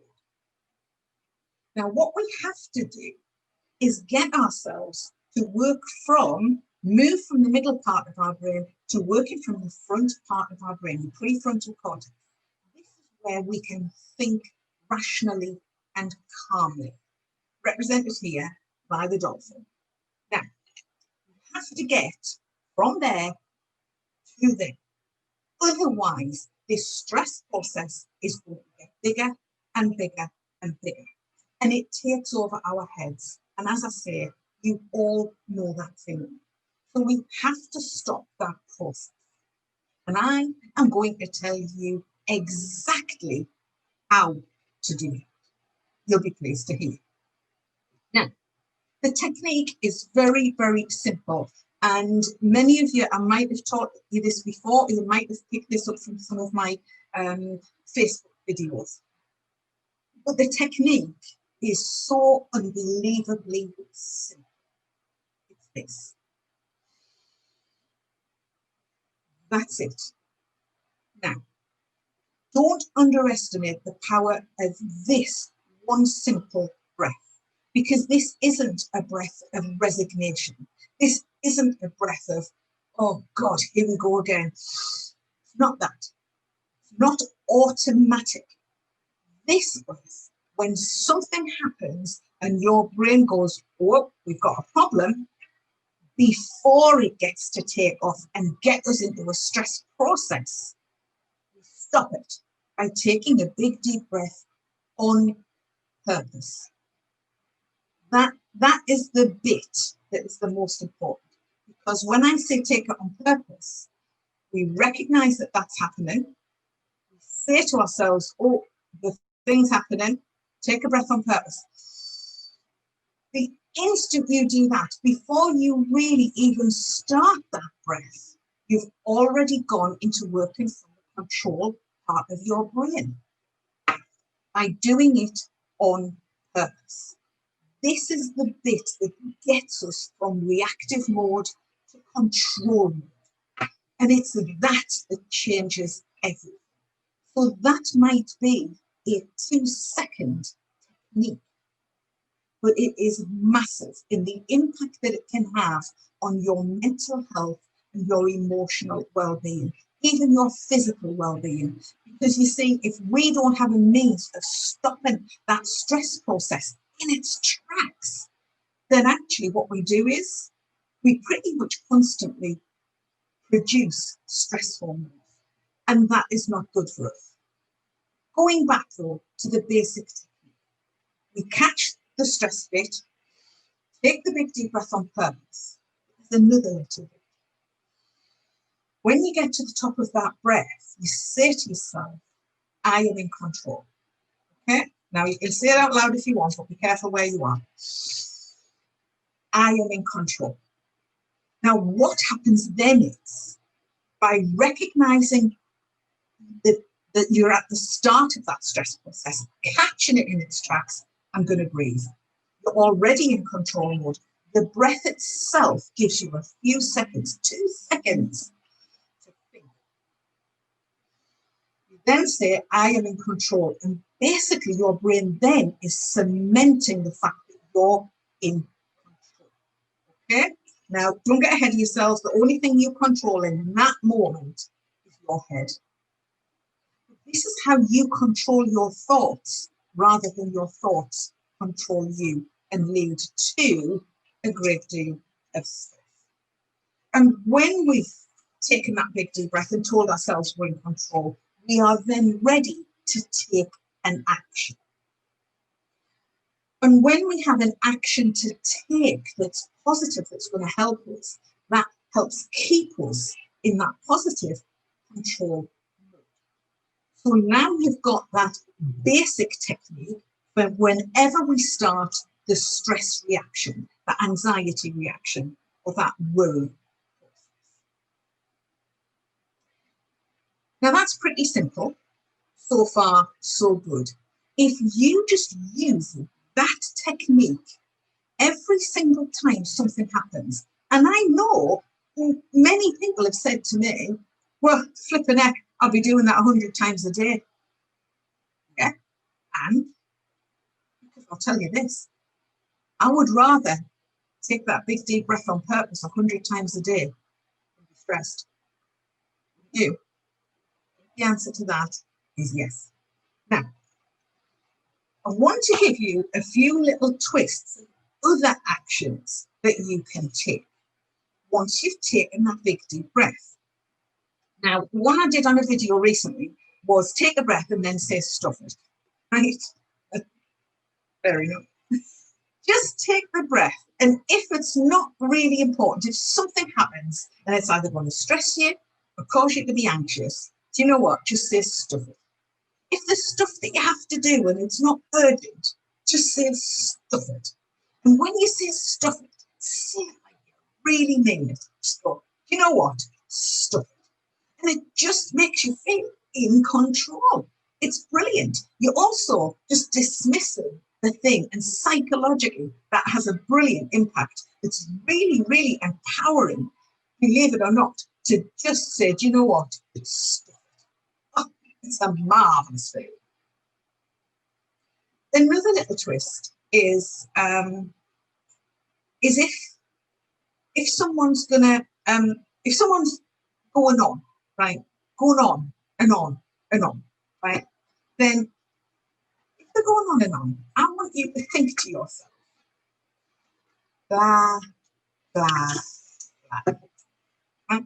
Just think that. If they're going on and on and on, just think to yourself, blah, blah. Don't say it out loud, just think, right? And all of a sudden, what it does to you is it makes everything trivial, right? And it means you don't really have to listen, but just say to yourself, blah, blah, blah. And I found over the years that just makes me feel, well, I find it funny. And then I just find that I'm in control of that. I can't control what the other person is saying or doing.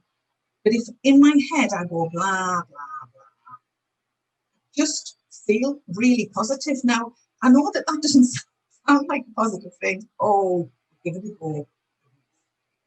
Now, I did say that I was going to give you my basic technique followed by the reset technique. Now, the reset technique is quite simply taking 3 long, slow, deep breaths. But I need to tell you what happens in your brain to make this work. That's what I do with all of my techniques. I'll give you the technique, but I want you to understand what's really happening in your brain to make this work. Okay? Now, this process is based on a lot of scientific research called cardiac cohesion, how we bring our bodies back into baseline after we've been stressed. So when we have a moment of stress and that takes over, right? When we find ourselves in that stressful state, catch it with your big deep breath first, and then, sorry, I'll just rewind a little bit there. When we get into stress process, we don't stop it. Our heart rate increases, our breathing becomes fast and shallow, and our blood is pumping through our body. We're producing stress hormones. And what also happens is, when we are in that stress response mode, is your brain will send energy to the parts of the body to prepare you for that stress mode. And it takes that energy away from anything that isn't essential. So if you've just eaten a meal and your body and brain goes into stress mode, then what's happening is your body will not let you digest that food. It will go to where you need it to be in that stressful state. And that is quite often why when we have a lot of stress, we also have a lot of stomach problems, because when we're stressed, our brain will not be digesting our food efficiently. Okay? So when we're in that stress process, if we can take 3 long, slow, deep breaths, and what happens is by the time we get to the end of those 3 breaths, we've already controlled our breathing. So our breathing has gone from fast and shallow to slow and deep. That then has an impact on your heart rate. So your heart rate reduces. And that brings us back to baseline. And this is when our parasympathetic nervous system is kicking in and we've gone into relaxation response. And this is why I call it the reset button. Now, we're going to practice those 3 deep breaths in a minute.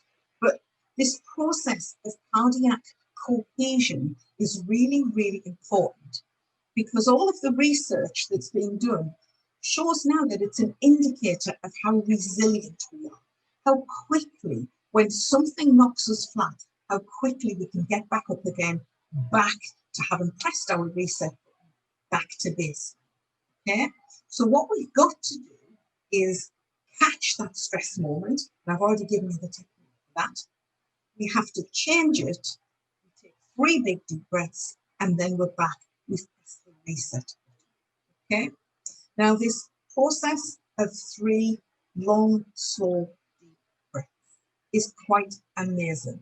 What's funny is I've noticed since I started teaching online that a few people have had their Fitbit with them, and as I've talked about it, they've set their Fitbit, and then as soon as we've taken those 3 long deep breaths, they've gone, oh, that really made a difference, you know. And it's like, yeah, I know, because the truth is your brain and your body has to respond if you take 3 long, slow, deep breaths. It will always work to help bring you back to a natural state.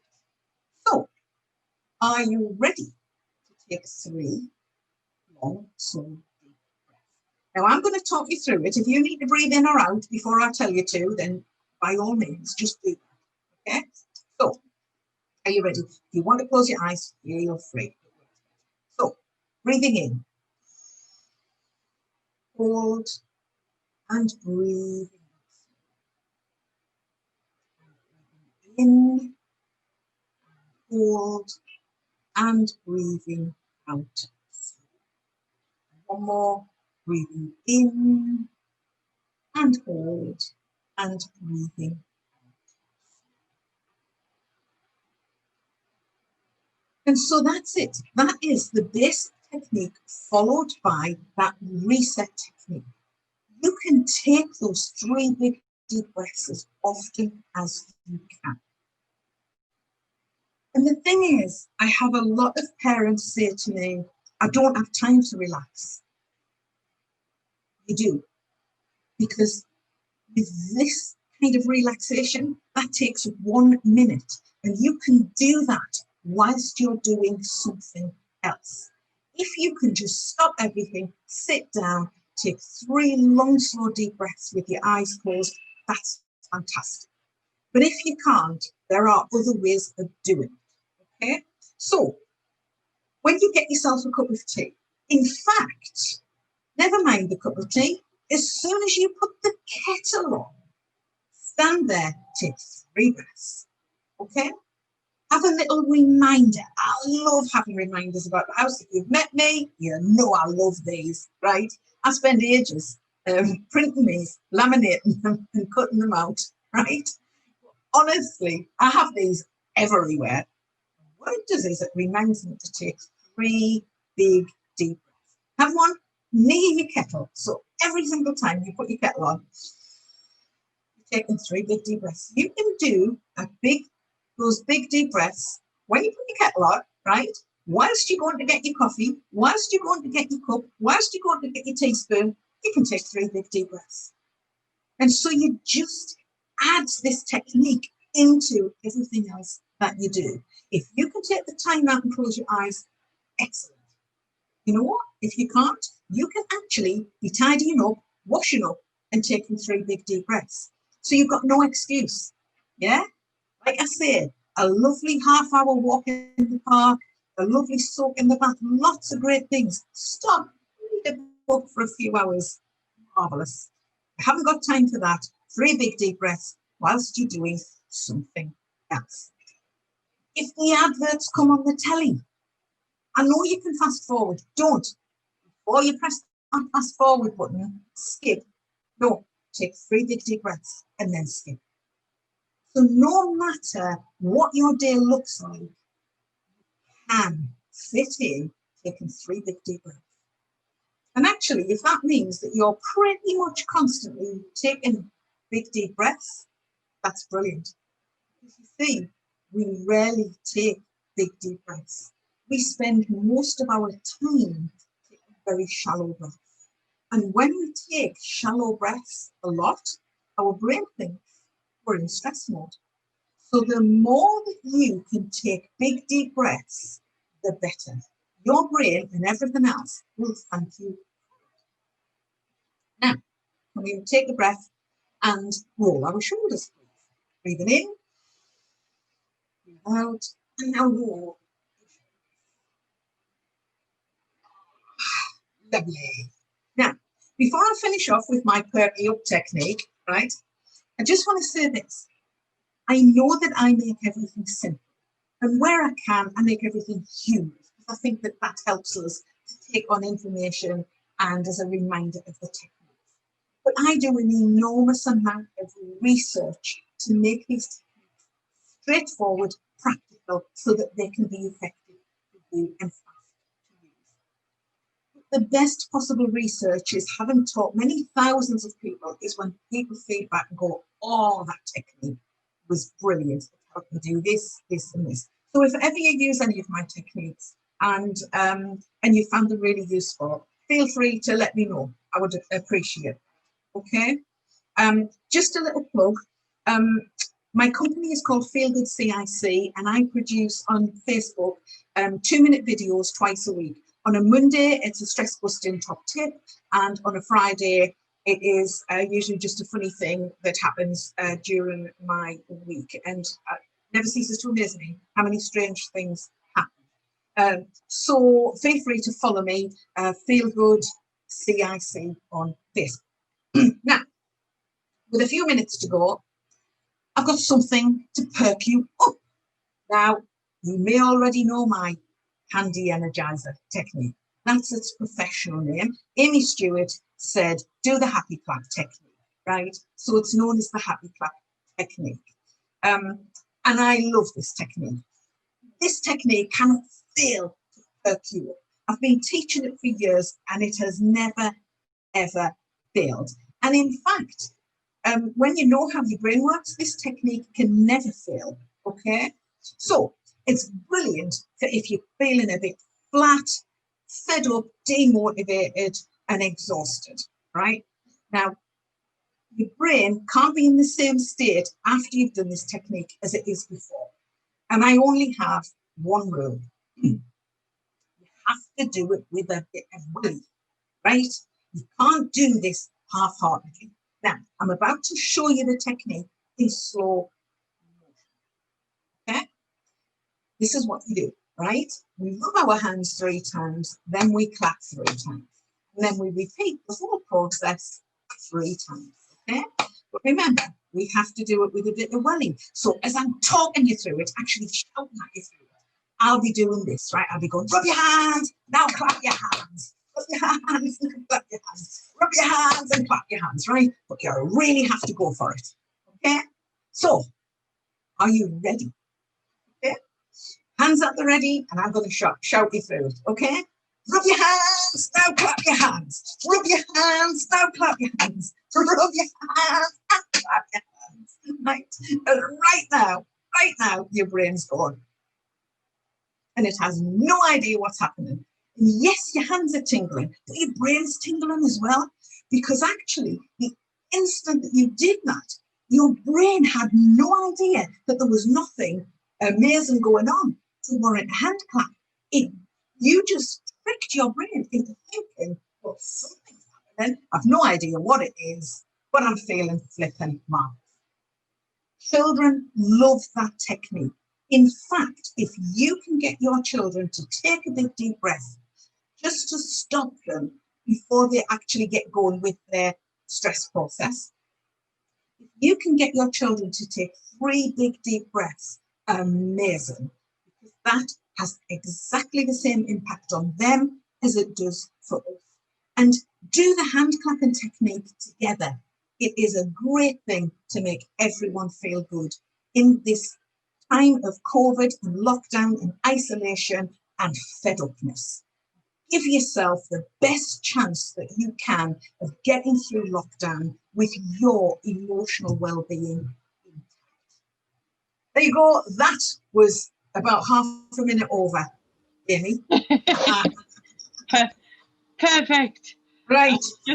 I was getting all excited. I asked the girls to quickly pop on, but Sarah's busy. Victoria came on because the second, I don't know whether it's just because you're in the mood to do it, but the second anybody comes on or you see anybody doing it, your face lights up, Gillian. So I thought I'd try and get everybody on. So it might just be the mood you're in at the time when you're doing it, but do you know something, Amy? I'll tell you what it is. You know when you watch my Feel Good Friday videos, and I know you love them. You're my biggest fan, right? I know you love them. And I always laugh at myself because I start to laugh before I do them. And that is quite simply, I know that I'm about to say something and tell a funny story. And so it makes me laugh. But do you know why I get excited, Amy? And this is the truth of it. I know that every single person that is on the other end of this camera, if they do it, they are going to feel good. And I know I put a lot of work into what I do, but I tell you what, when you know that you have that thing that you can share with lots of other people and they are going to feel the impact, positive impact of that technique, I can't not smile, honestly. Yeah. But also, I'm doing the thing. It just makes me feel good. And it's great. And it's just about sharing the joy. So, yeah. Thank you.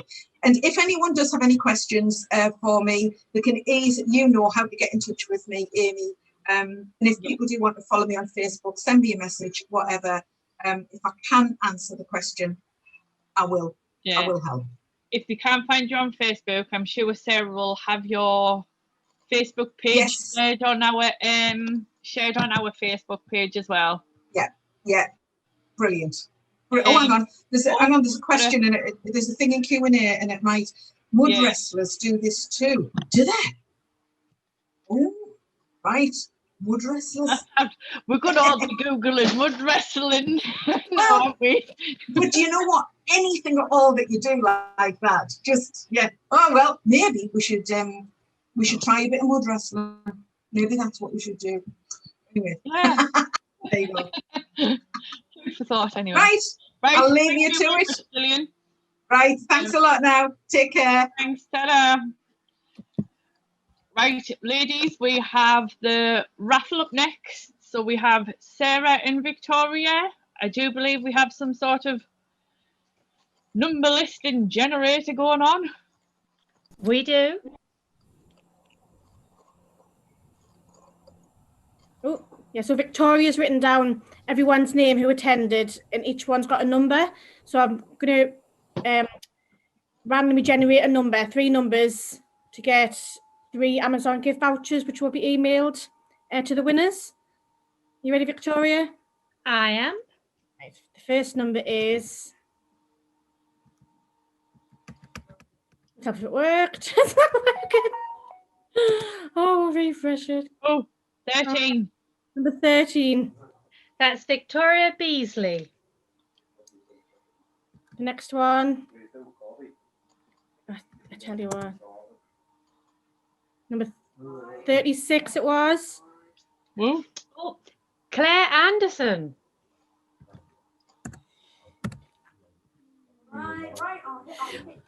And the last one, 36. Do you just have that one? Yeah, I did have that one. Yeah. Clare Anderson. And number 8. Emma Forster. Very good. So we'll get those emailed out by the end of the week to you. What was that last one there, Victoria? That was Emma Forster. Right.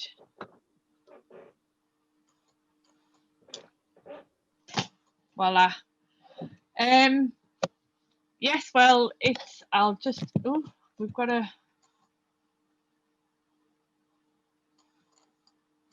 Oh, we've just a question through. Thanks, it's been great. Great, yeah, you're very welcome, Victoria. Like I've stated before, hopefully I haven't missed anything off during this one. Any questions, by all means, send us them. We'll get in touch as soon as possible. Keep an eye on our Facebook page. Anybody who's been on or anything that we've got coming up will be posted onto there and our website.